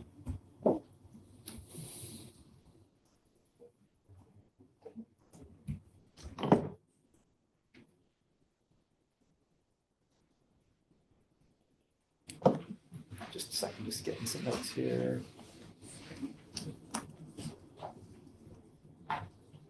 Okay. Anybody else with any comments, questions? Okay. Public meeting recording. Sure. So about a year ago, the select board published a policy on meeting scheduling, access, and recording. That policy required that regulatory boards, in addition to the select board, record their meetings. This bylaw sort of builds on that and codifies it in the town's bylaw. It makes it more enforceable that the list of boards and committees as proposed in the warrant article language do audio and video recordings, and that those recordings are kept for a set period of time and made available upon request. The bylaw would apply to the advisory committee, board of assessors, board of health, conservation commission, planning board, Sherborn school committee, select board, and the zoning board of appeals. They'd all be required to record their meetings, by Zoom would be fine. And then those raw files, unedited files would be maintained by the town for a minimum of 6 years and would be made available upon request. These would be in addition to what's provided to the Dover Sherborn cable TV. The raw footage is provided to them. They do some editing for content and for playability, share it up on YouTube, and then also run it on their programming. That would continue to happen. This would be in addition to that. We would save the raw footage for a period of six years, but it would codify that those eight boards and committees would be required to record their meetings. Laura, go ahead. So what would happen if what happened in our meeting where the recording didn't work? What happens if you have a? Yeah, I think if there was a glitch or, there was not malintent, then it would be, forgiven. I would get my wrist slapped for, messed up and violated. the Having this policy. codified in a bylaw is more enforceable than a select board policy. So sorry, on that point. Right. If you don't do this, or you don't provide minutes in a timely manner, what happens? Is that part of this or probably not? Other sections of the town bylaw, and I don't recall what they are, but there are sections of the town bylaw that deal with violations of town bylaw. So those provisions would apply. Yeah. I can get. Okay, because there are a lot of committees that are in violations right now, so. Yeah, I was gonna ask a similar question, just, but there But must that's be a another good bylaw about question, and I minutes. think I will get more color from town council on. I get a better answer for you. Shelley, go ahead. That was kind of where I was gonna go with my question. It was about minutes, that there's a bylaw that must capture that their minutes need to be. That's a state requirement. The open meeting law requires Right. that boards and committees of public bodies have meeting minutes, Okay, and that those meeting minutes are prepared in a timely fashion and made and available. posted and made Doesn't available. necessarily require them to be posted, but they need to be made available upon request. It is Okay. our practice here, except they do get posted to the website. Okay, and who is responsible for monitoring that? The heads of the different committees? Yeah, the committees are responsible for their own meeting minutes, like the advisory committee, you're responsible for your meeting minutes, approving them and getting them, making them available to folks. There's not necessarily a town staff person or board that's a watchdog per se. However, the town's clerk's office does have some involvement in that. Complaints to the open meeting law can be made through the town clerk's office to the state. Is there any thought that, that it's okay, so the recordings are available on request. Is there any thought that, for example, on the town webpage that has agendas and minutes, that there could be another link there for, here's the recording, so that rather than somebody would have to, know that the thing that you have to go to town hall and say, hey, I want to see the advisory meeting from January 29th. Oh, that's when we're doing, whatever. But that, somebody would have to know that just, it's there on the webpage and there's a link and. We didn't write that specifically in the bylaw, but that could be something that is done in practice. I mean, it seems like it would make them just practically more useful and more widely available if that were done. Yeah. And most people aren't gonna click on a link and watch a 3-hour meeting, but it's there if anybody wants to. So that, the draft language is silent on that because Right. of changes in technology or Yep, whatever. yep. But Yep. that could be something that is actually done in practice. And on the minutes piece, where I think the language says, this doesn't obviate the need for boards and committees to post minutes. Yep. It doesn't then go on and say, and by the way, minutes should be posted promptly and all of that, because that presumably Covered under state law. is already in another, that already appears elsewhere. Can I follow up on that? Sure, go ahead, Doug. So just very specifically, and this is a point of frustration for me. So there are committees in town that don't do minutes in a timely manner. It's a violation of the state open meeting law. It sounds like a citizen, anybody, myself, would have to go to the state and complain. And then what happens? Is there some body that enforces the open meeting law? Yes, that complaint to the state is investigated. Then what? Then the Inspector General's office could issue a violation to that board or committee. Then what? They could be fined, they could be sanctioned. Okay. Does that ever happen as far as we know in this town? I believe there has been some sanctions. I don't believe there are any fines. Certainly been open meeting law violations. There has been violations. Identified, yeah.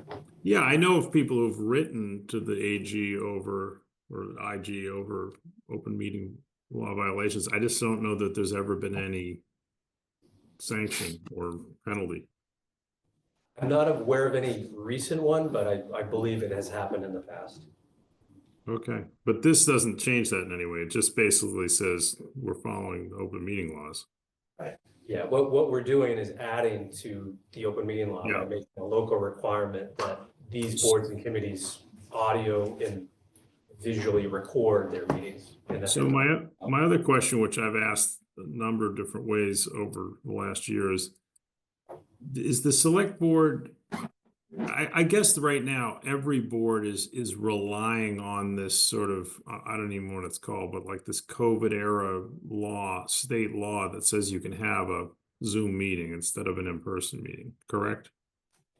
Yeah, correct. That has been extended through sometime this March. Right, and so. After that date, if the state legislature does not enact some other law, public bodies in Massachusetts will have to have in-person meeting.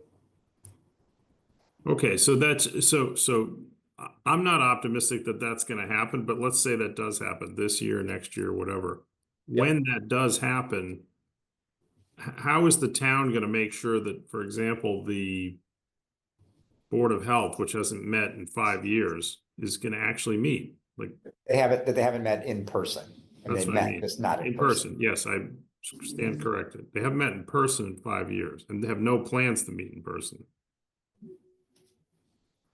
Yeah, Is there going to be Mass some General law is not updated, then the COVID era restrictions, which were extended through some date this March, so next month, if the state legislature does not enact another law that allows for hybrid or remote meetings, then all public meetings in the Commonwealth will default to be in person.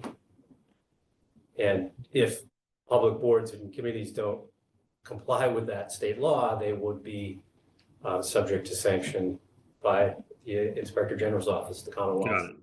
Okay, thank you. Yeah, go ahead, Penn. So, two things. If the law drops away, it will not change this. We will still require recording. Correct.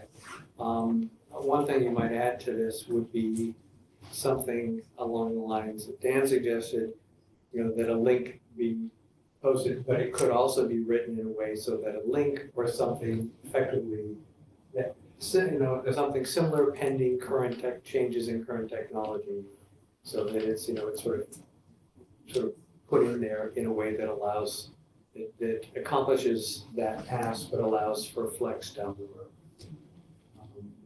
And the other thing, this is just something that's come up in some of our meetings. I would just, love to see a requirement that the chair or the senior member of the host committee be required to appear on camera if they're removed.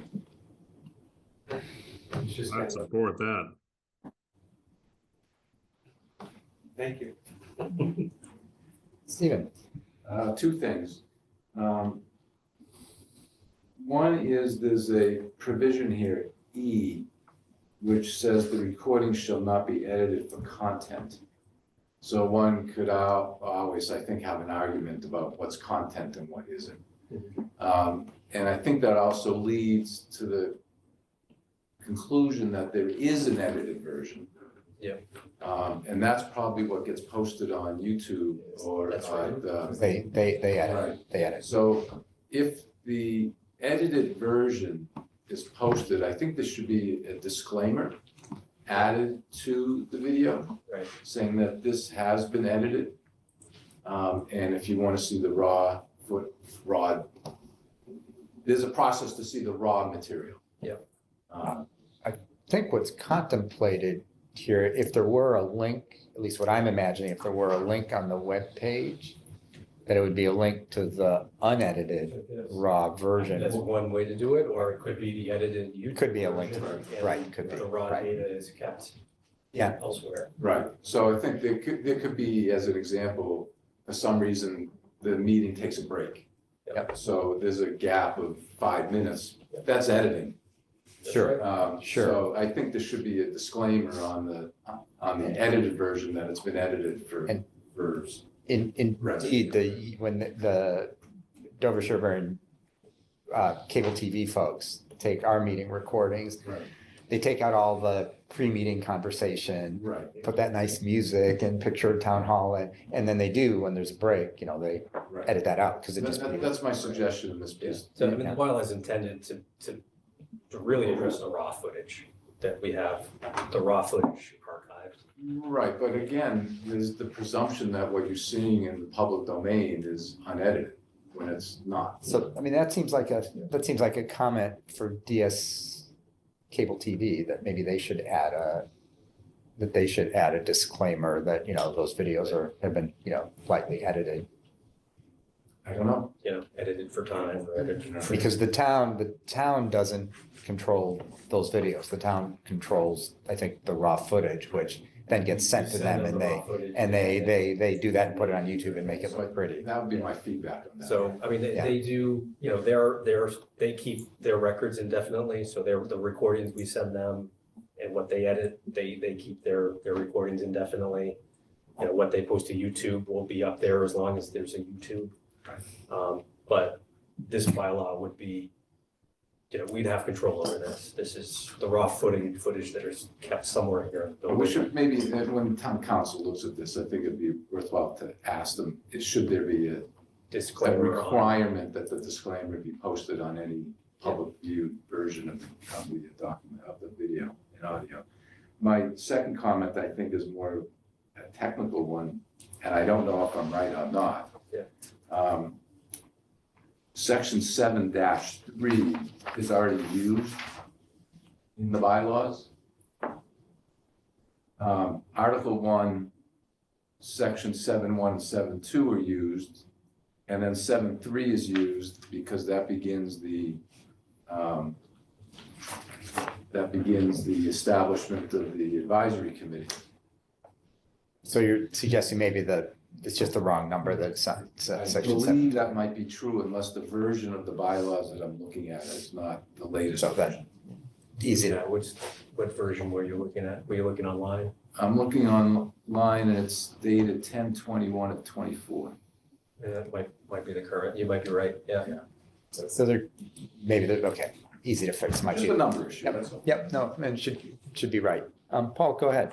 Right, I had a question about the list of committees that this should apply to. It seems very prudent, right? So two in particular, I'm wondering, capital budget committee seems like that should probably be added to the list because there's a lot of funds that are talked about there, and library trustees. It's also, library trustees, my understanding is they often talk about a lot of the operating expenses and budget of the library. So I'm just curious whether those two in particular were thought of and whether those should be added or not. Some others, I understand, it's kind of a hassle with like Tom Forest and others, right? The list was developed to be, the regulatory bodies and those that, Right. Are. Right. Have Right. more authority or Right. or whatnot, but. Capital budget in particular, I think should probably be added, and maybe library trustees. Yeah, those two were not excluded for any particular reason. Okay. Thanks. What else? Penn. I would second Paul.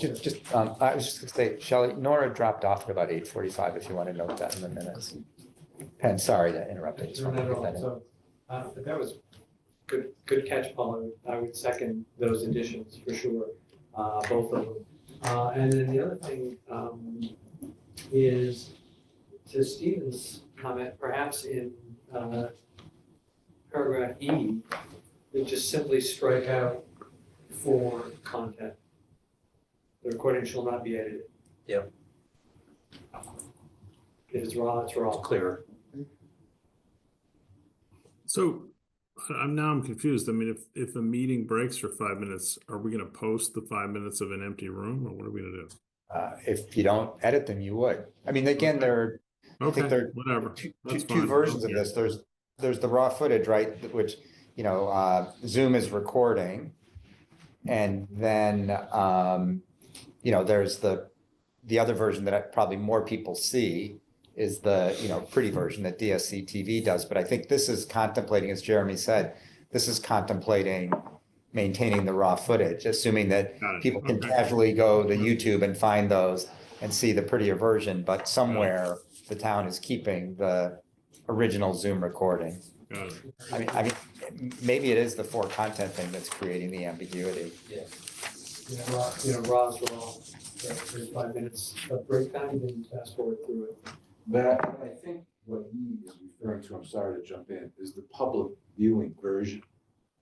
I think that's what they meant by that. Yeah, but we don't, the town doesn't.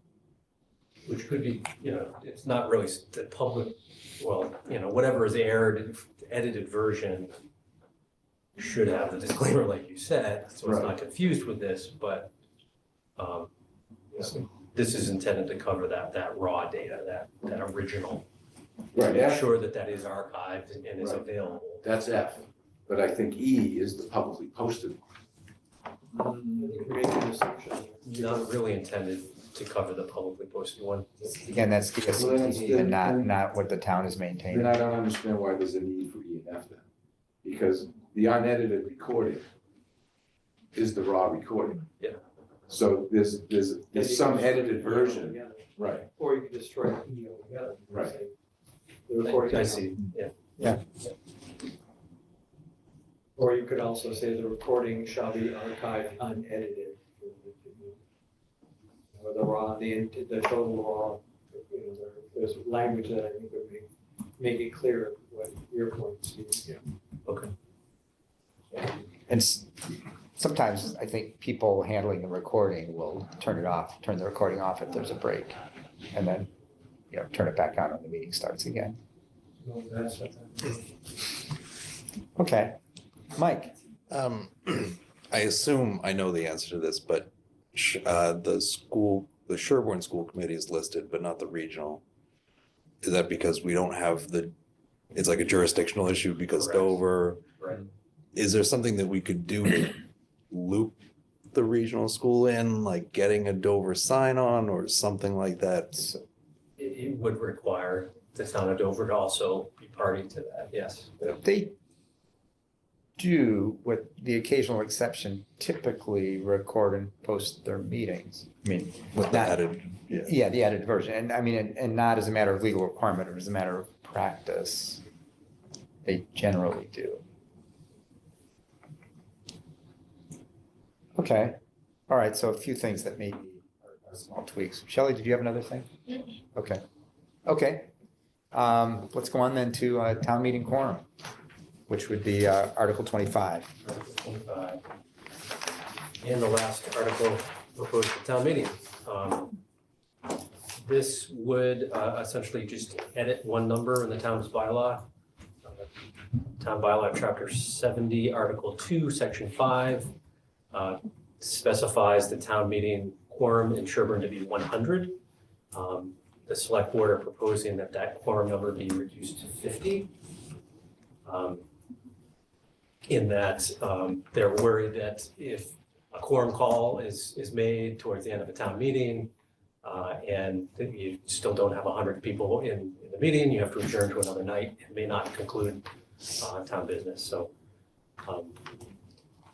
during the COVID pandemic, there was provisions that allowed the select board to change the quorum just during that pandemic. Those have since gone away. That does not exist anymore. So the bylaws governs. And they're suggesting that it would be better to have a lower quorum number. In towns that have reduced the quorum number, they've actually seen a higher attendance at town meeting, where people have become worried that there's a smaller number of folks that are making town decisions and have actually seen an increase in attendance at town meeting.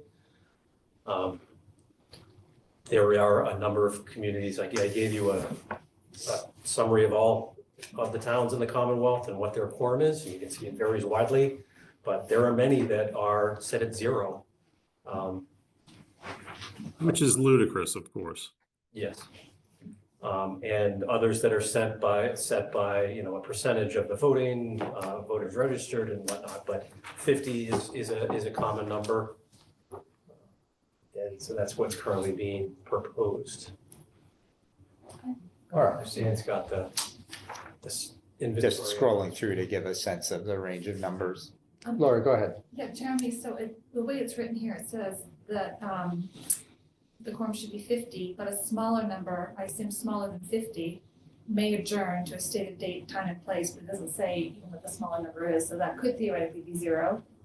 That's the existing wording of the town bylaw. The only change is the number from 100 to 50. Okay. I think the logic is that if, suppose that the quorum were 50 and there were only 30 people in the room, and somebody did a quorum call, and it turns out there isn't a quorum, then you need to have a way for a town meeting to say, we're gonna adjourn and pick up again Yeah, that's all. I mean, nights where we'd hope to have a quorum. Because otherwise, you can't adjourn because you don't have a quorum.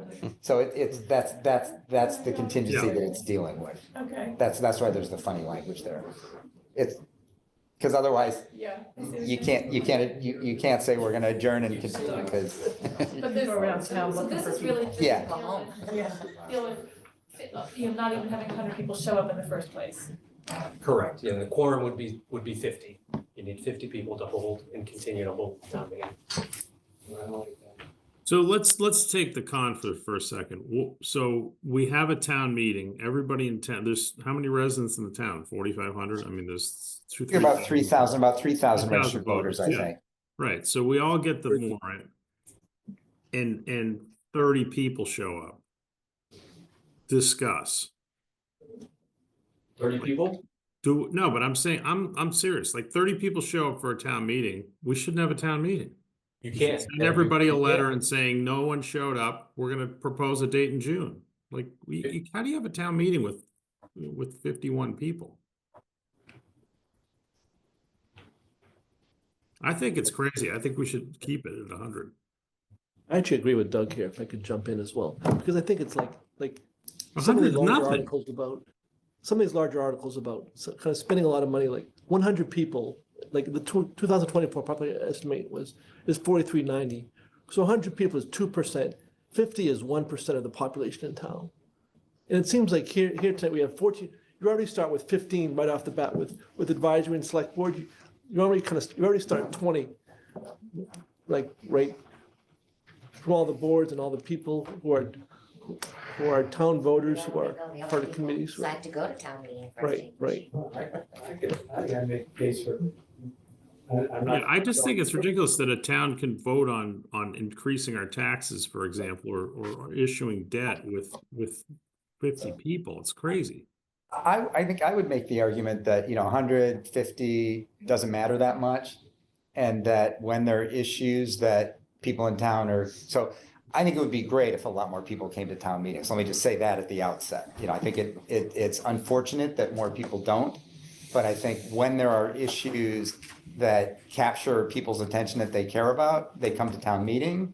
And if they feel like, it's all just a bunch of routine stuff, they're just gonna approve all this, nothing I care about, people's lives are busy, they don't come. I think that's unfortunate, but 150, to me, it's just not that big a deal, because it's, you need to have some number of people to do business.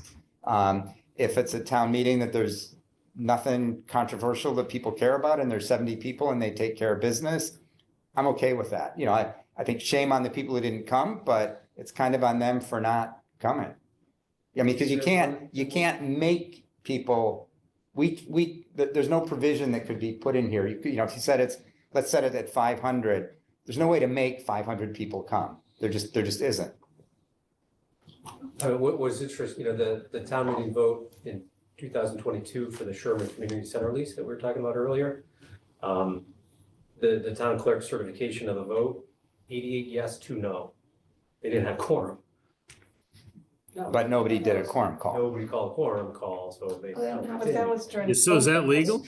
Somebody has to You gotta catch up. do a quorum call and then, do a count. Otherwise you can My keep point going. is, there's probably times that you've had town meeting, and you didn't technically have 100 people. I find it, go ahead, Pat. I would sort of say two things. One, I know this is not on the table, but I'd make the case for raising it to 10%.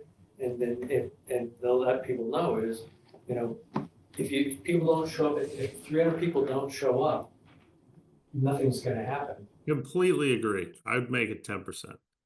But the other thing is, I just feel like, voter participation is is an issue, you know, shame on the voters here, but I actually don't like the message it sends to say, we're gonna go down from 50 to 100. It's like, all right, we're just, you know, we're just gonna accept this failure on the part of the voters. What, was there, I mean, you just gave a situation where there were only 88 people there. Yeah, and there may have been a COVID, the select board may have been able to reduce the quorum during this one. They did reduce the quorum during 2022, COVID because they were concerned that people wouldn't come, but If it was subject to the true quorum number, yeah, it would have been. I mean, I haven't lived in Sherborn that long. I think I've been to a couple of town meetings, but there were way more than 50 people there. There were more than 100 people there. Would vary.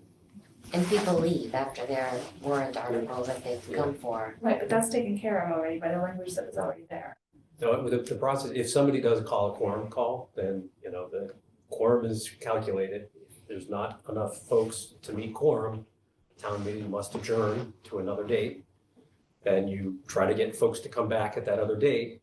If you don't have quorum on that date you come back for, town meeting ends. And the rest of the items that were on the agenda for the warrant do not happen.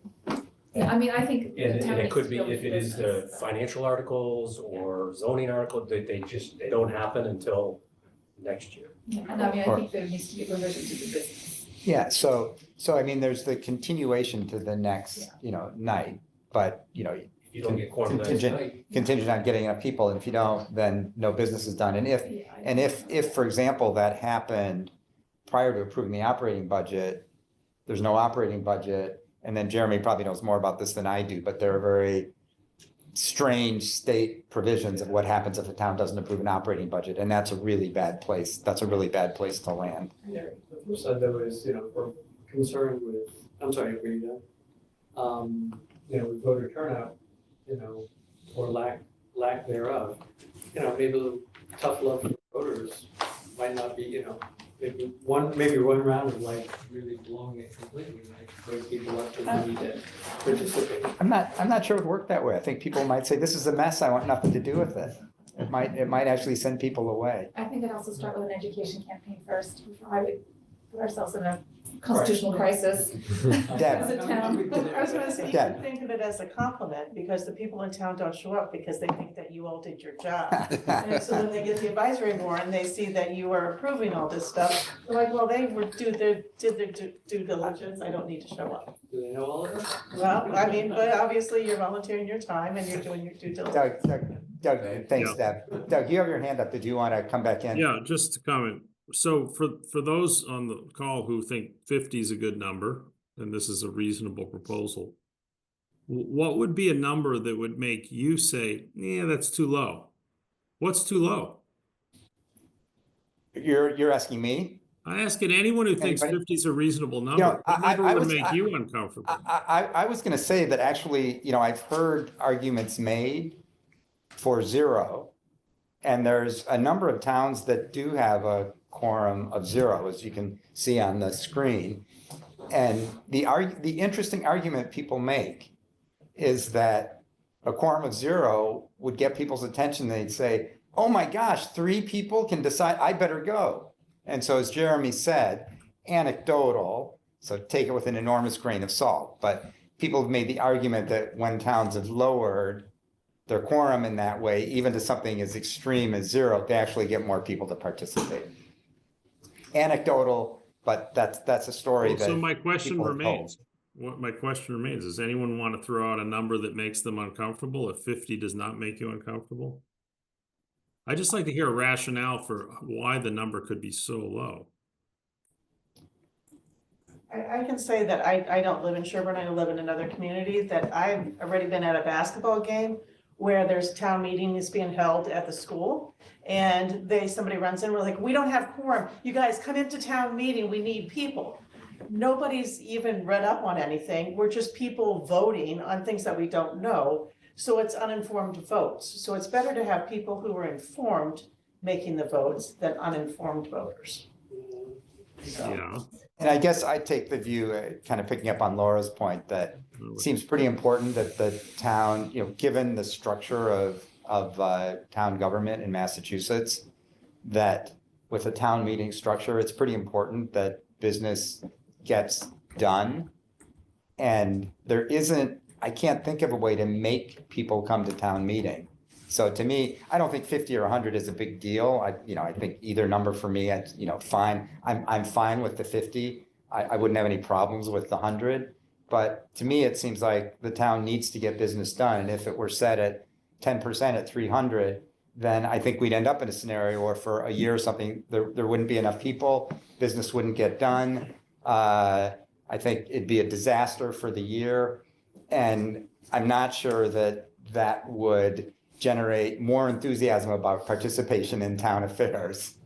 I'm not proposing 10%, but what. Well, I'm going to that extreme. I think what this is, sparking up something Laura said. I think that I would want to see a provision that if this is accepted and the quorum changes to 50, then the town is required to let every household know by mail of that change. Well, I guess, yeah, Post town meeting. yeah, this would, right, it would appear in the warrant so that, in another report, so that certainly every household in town would get a report that the town meeting is contemplating this. Right, but Annual town report as well. But I would still want a separate notification of this change. If we're lowering the number in part because we want to scare people into coming to town meeting, if we can do that more effectively if we know the number is lower. Laura, go ahead. I don't think we're lowering the number to scare people into coming to town meeting. I think we're lowering the number to ensure that business for the town can get done if there was any question that it was going to be hard to get it done at 100. So I'm kind of with Dan. I don't see what the big difference is between 50 and 100, but there apparently is one, or we wouldn't be having this conversation. And I guess to Doug's question, I was trying to think what is my lowest number, and I kind of came down to 3, because at least with 3 people you can have a conversation and you can also get a vote one way or the other. So I'm at 3. 0 does seem like it possibly can't. Nobody can vote if there's 0. So so anyway, for that, if you were wondering, Doug, that's where I land on that one. But in a way, there's a minimum. We've got 5 select board and how many advisory folks? yeah, I mean, that's so sort of the whatever. minimum. I just think, and I think that people come when they care about the issues that are Right. important to them, and if they don't care, then they don't care, and that's on them, really. It is what it is. So, and if we really have a concern about voter turnout, then I think we should somebody should do a campaign about education about civic engagement and why that's important, and give people, maybe they don't know why it's important. So that's what I would do before I would put a town at risk of not getting its business done. Would be my first step, let's put it that way. Shelley, did you have? Yeah, I just was curious, is the town, has there ever been any discussion about having the town meeting at a different, an alternative time of day? I mean, is the evening, I feel like the last time around, people were saying, oh, we can't make it to the town meetings, we can't get a babysitter, it runs too late. Yeah. Or I think about people in the community that might be older and it's like harder for them to get out in the evening or to drive, like when it's dark or what have you, like, has there been any, like, we do our advisory meeting on a Saturday. Has there been any discussion of doing something like that? So, Not that I'm aware of. yeah, I can just stop. I don't know if that would get more people, like it's hard for people in the evening. I was just gonna don't offer know. one. It also ran late last time. Yeah, And that might, yeah. that's why people left, Right. so. I was gonna offer one observation, which at least once during COVID, maybe more than once, but at least once, meetings were scheduled on Saturday for some of the reasons that you said. And it was less. I don't remember the attendance, but there were a lot of complaints. It was a big attendance. It was held at the DPW. This was for the turf field, It right? was the turf field, So and there so a lot of people came, but we had to have it outside That was discussed. because of Because of COVID. COVID. And so it was a Saturday afternoon. And- Okay, I do remember that. And what I Okay. recall is that there were plenty of complaints because it interrupted people's weekend plans, because, have stuff going, kids have a soccer game, want to be at the kids' soccer, my kid's soccer game, don't want to be sitting in so Mhm. I don't know that there's an ideal time. Different people, I think, would complain. The people who'd be unhappy about an evening might be happy about a Saturday, but there might be another group of people that'd be unhappy about the Saturday, so. Okay. It'd be interesting. It could be, I think, so for example, if the governance task force gets going, I think they are likely to do a townwide poll. And it could be an interesting question to ask of, well, what would be the best time for you for Currently town? allowed by your bylaw, it needs to be held the last half of April or the first week in May, but it's silent on the time of day or the day of the week. Right, so it'd be an interesting thing to ask and see what people would like. Paul? Okay. Yeah, I think it's an important thing around making sure that business gets done, but I don't think changing it from 100 is the way to do that. Another way we could do that is just order the warrant articles in the order of what's most important for the town. And people will come and you'll get a quorum for the ones that are important as far as passing our operating budget and so At the on. last select board meeting, that was probably the lengthiest discussion they had was the order of the warrant. Right. And the product of that discussion is what we see. Because everybody thinks their warrant article is important. You know, so if you put all the zoning and planning board at the end, do you think people are gonna come and listen to that? Because it's foreign to so many people, except for the people that are really interested in it. Right. So all the, yeah. So. We always have to have two controversial issues, one at the beginning and one at the end, so to make sure nobody leaves. So, I mean, one thing the town could consider, this would be a bylaw change, but your town bylaw requires the town meeting take all articles in the order presented in the warrant. Other communities do a random selection at town meeting, keeps people on their toes. The town moderator draws the number out. Doesn't Natick do something like that? Natick, they end up rearranging the warrant article based on motions from town meeting members. Okay. Represented town meeting anyway, they end up Okay. shuffling it all around, Okay. just the way they want to do it. Yeah, At okay. town meeting, Okay. Medfield does it out of the hat. The moderator Okay. picks a number, and he sees the number, or he or she. And kind of takes the order of business that way. Doug, it looked like you had your hand up for a I bit. just build on those points. So everyone made the point in different ways, which I was going to make is that I think a lower number presents all sorts of opportunity for mischief to game the agenda. I think we just acknowledged that a lot of people left the last town meeting, and everyone knows after like 9, 10 o'clock, it's running late. A lot of people will say like, oh, I don't want it to go to Thursday, so let's keep going. Then people leave. Now you're voting on something with a small handful of people. I feel like if you really want to get your thing approved, you get your 12 friends to show up and vote for it and just tell them, hey, you got to stay till 11 when we finally talk about it. I like the idea of having it unpredictable as to when you're talking about issues. If you tell me the selectmen spent most of their time talking about the order, that tells me a lot about what they feel is important and what they need to get voted on when. And it may be that they feel like they want to put something at the end because that's when they're going to get it passed. I don't know. I just think there's too much opportunity for mischief. I mean, it could continue. It wasn't to gain the vote, it was to ensure that all of the business of town meeting could get conducted. I think the idea was not to put a bunch of very routine, dull sounding things at the end. So halfway through the meeting, people would leave and then there'd be a quorum call and the meeting would end and then, continue to another night. And so have something that would hold people's interest, through more of the meeting. I think that was what they were working on. Stephen, thank you for being patient. Oh, sure, and I just wonder if this is a solution looking for a problem. Has not having a quorum of 100 prevented the town meeting from doing its business? Good Well, the question. reason this is coming up is because there has been a provision where the select board could vote annually through the pandemic to reduce the quorum. Right.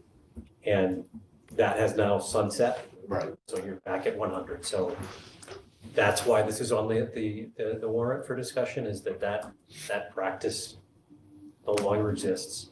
And it has raised the question of what is the appropriate quorum for town meeting. So I didn't look at the hence vote this counts. debate. I didn't look at the vote counts on last year's articles. I don't know if this is a problem or is not a problem. But the one thing on this particular warrant that has me concerned is I believe this is going to take 2 nights. I think there's I agree with you. I think there's a chance of that. Would like to make a recommendation that the zoning stuff be a special meeting, because it's just way too complicated. It's most of the warrant. And I must admit, if I agree from a page count, it's most of and if you look at the bylaws, zoning is probably 100 pages. So I don't even know, as an advisory committee member, how am I gonna come to a conclusion? So we're gonna hear from Addie Mae and Heidi. I understand that, but they're gonna give a version, and I have no idea. I can't ask town council. I can't look at other bylaws to see what the zoning rules are. I have no idea how I have, and I'm making this a public statement, the expertise to opine on zoning rules. That's what is being brought forward by the planning board, who's the experts, who's Right. held public hearings on the topic. Okay, who's been over most of the with last town year. council, you know, over the course of months. right. Yes, advisory is, your task is to I give know, a but- recommendation to town meeting on all warrant articles, whether you're an expert But or but not. I'd like to talk to a group of developers and understand, what's your opinion or perspective on these zoning rules? Is it preventing you from doing anything? Is the zoning rules preventing people from getting septic systems into their homes in a timely and reasonably priced way? I don't know. Yeah. I don't know. Should I just abdicate my opinion to the committee that's coming forth with the proposal? I don't know. I mean, while it covers a lot of pages, so one of these is basically a cleanup thing of, there's language that's out of date and so on, and there you'd have to trust that the planning board, when they say it's cleanup and it's just, fixing language and making, this term consistent with the term elsewhere in the bylaws, because over time things got edited, got amended in a way that was inconsistent. You have to trust that when they say it's cleanup, that it really isn't a substantive thing. I mean, my intention is to read through it from beginning to end carefully and try to convince myself of that. There's another, there's another that deals with, state law about, accessory dwelling units by right, and so need to make some changes to bylaws to take that on. There's another that's, about the MBTA zoning, which is, a state mandate. So, the state's basically told the town, you have to do something, and, here's the plan the planning board came up with. So while it's a lot of pages, to my mind, the kernel issue that each one is dealing with actually is pretty focused.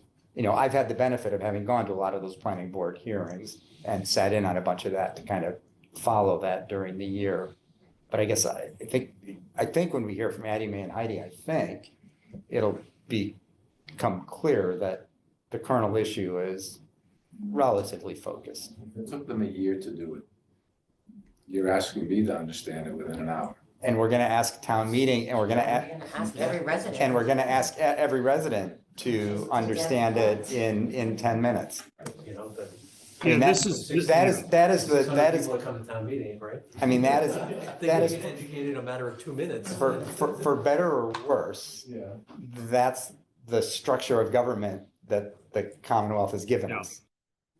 And It's a real problem to which I'm sympathetic. I've attended a couple planning board meetings, and I'm just going to say publicly, really unimpressed with the thought process of a lot of the board members on the issues that were discussed. So, but I haven't been to, every meeting they went to this year.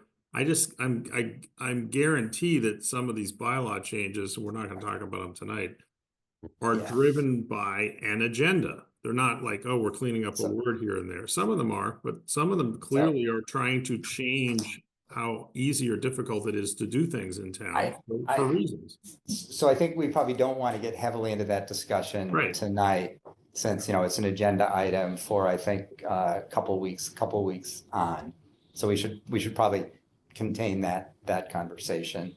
Coming back to the quorum thing, what I've heard on that is some of us are comfortable with the 50, some of us think that's a bad idea.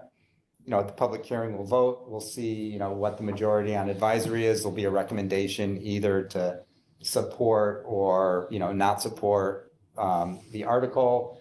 And, depending on how that vote goes and that conversation goes, the write-up about that might include some of the things that we talked about with, here are, the advisories. We'll see where the conversation goes at the public hearing, but, advisory view is that the select board might want to consider, some other alternative. I was also going to mention, Penn, on your point about kind of trying to reach out to voters, right? So we're gonna write this report and it's gonna go to every household. We could put something in there in bold right at the top that tries to convey to every household the importance of coming to a town meeting.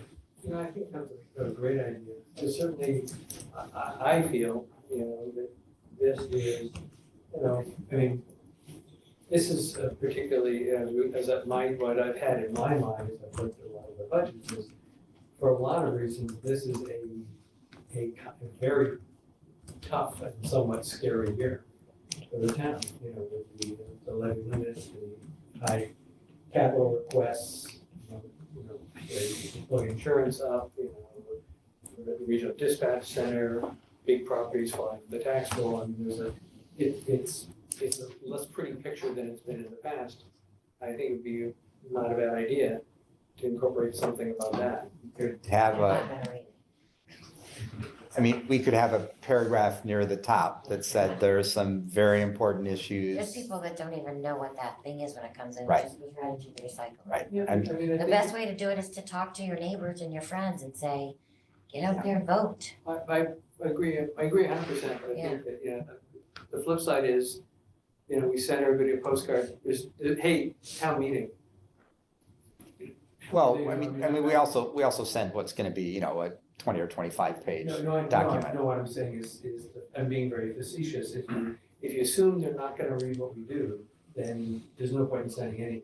So although I take your point, like, talk to your neighbors and. I think there's a range. Some people will read it, some. Well, that's what I mean, the won't. people that we want to read that little note on the top aren't gonna read the whole packet. Right. You know what I mean?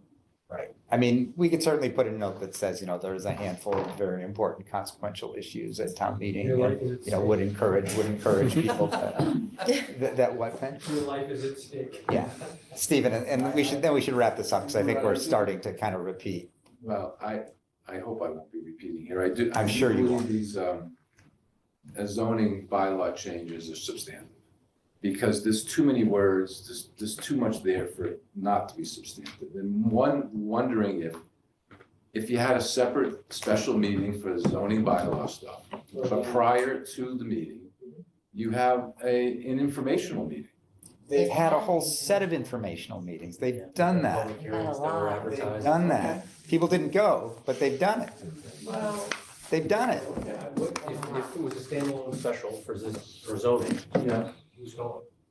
You're gonna have quorum. And Who's interested? And I have no idea. and Stephen, it would be the same structure. Advisory would have to opine on it. We'd get key people to come talk to us and explain it. Right. And then, you know, at town meeting, proponents would have, you know, whatever, 5 minutes to make a presentation Same and, town meeting, it's just. you know, With all these structure. with all these other things that are on here, we're gonna have a lot of, my guess is it's gonna be a long town meeting. And I think it might very well go to a second night. It very well might. I think you're right about that. Is there a way to just not have a special meeting for the land use things, the zoning, but just pre-plan that? And just say, we will get through at town meeting, we anticipate a long town meeting, therefore town meeting is going to end at X and will I continue. mean, that's really a question Yeah, I for mean, the that's town something moderator. Town moderator would need to think about. Mike Giammo will have to make a judgment about that. But I mean, could you make a judgment of pre-planning that? That's my. I mean, You may need to. Good. Could you mention that? That's a moderator call, yeah. Yeah. You might wanna, you know, once we reach a certain time in the evening, if we're, you know, wherever we're at, you know. Right. If we have one more warrant article to go, we'll finish, but if we reach whatever, 10, 11 o'clock, we're gonna be going to the next one. I'm gonna try to preempt Shelley and suggest maybe we've kind of gotten to the end of what we can use fully discuss. Useful life. Yes. All right, so then in that case, then a big thank you, Jeremy, Deb, for providing us with information, being here, and Pam for talking about all of these things for an interesting conversation this evening. And I would welcome a motion with respect to the end of our meeting. Second, Second. and take a quick vote. Shelley. Aye. Paul. Aye. Aye. Aye. Laura. Aye. Stephen. And that was an aye? It was. Doug? It is. We're voting on adjourning? Yes. Yes, aye. Okay, and I am I as well. Did I miss anybody? No, okay, so we're at 8-0. Okay, good. Thanks, everybody. We are done.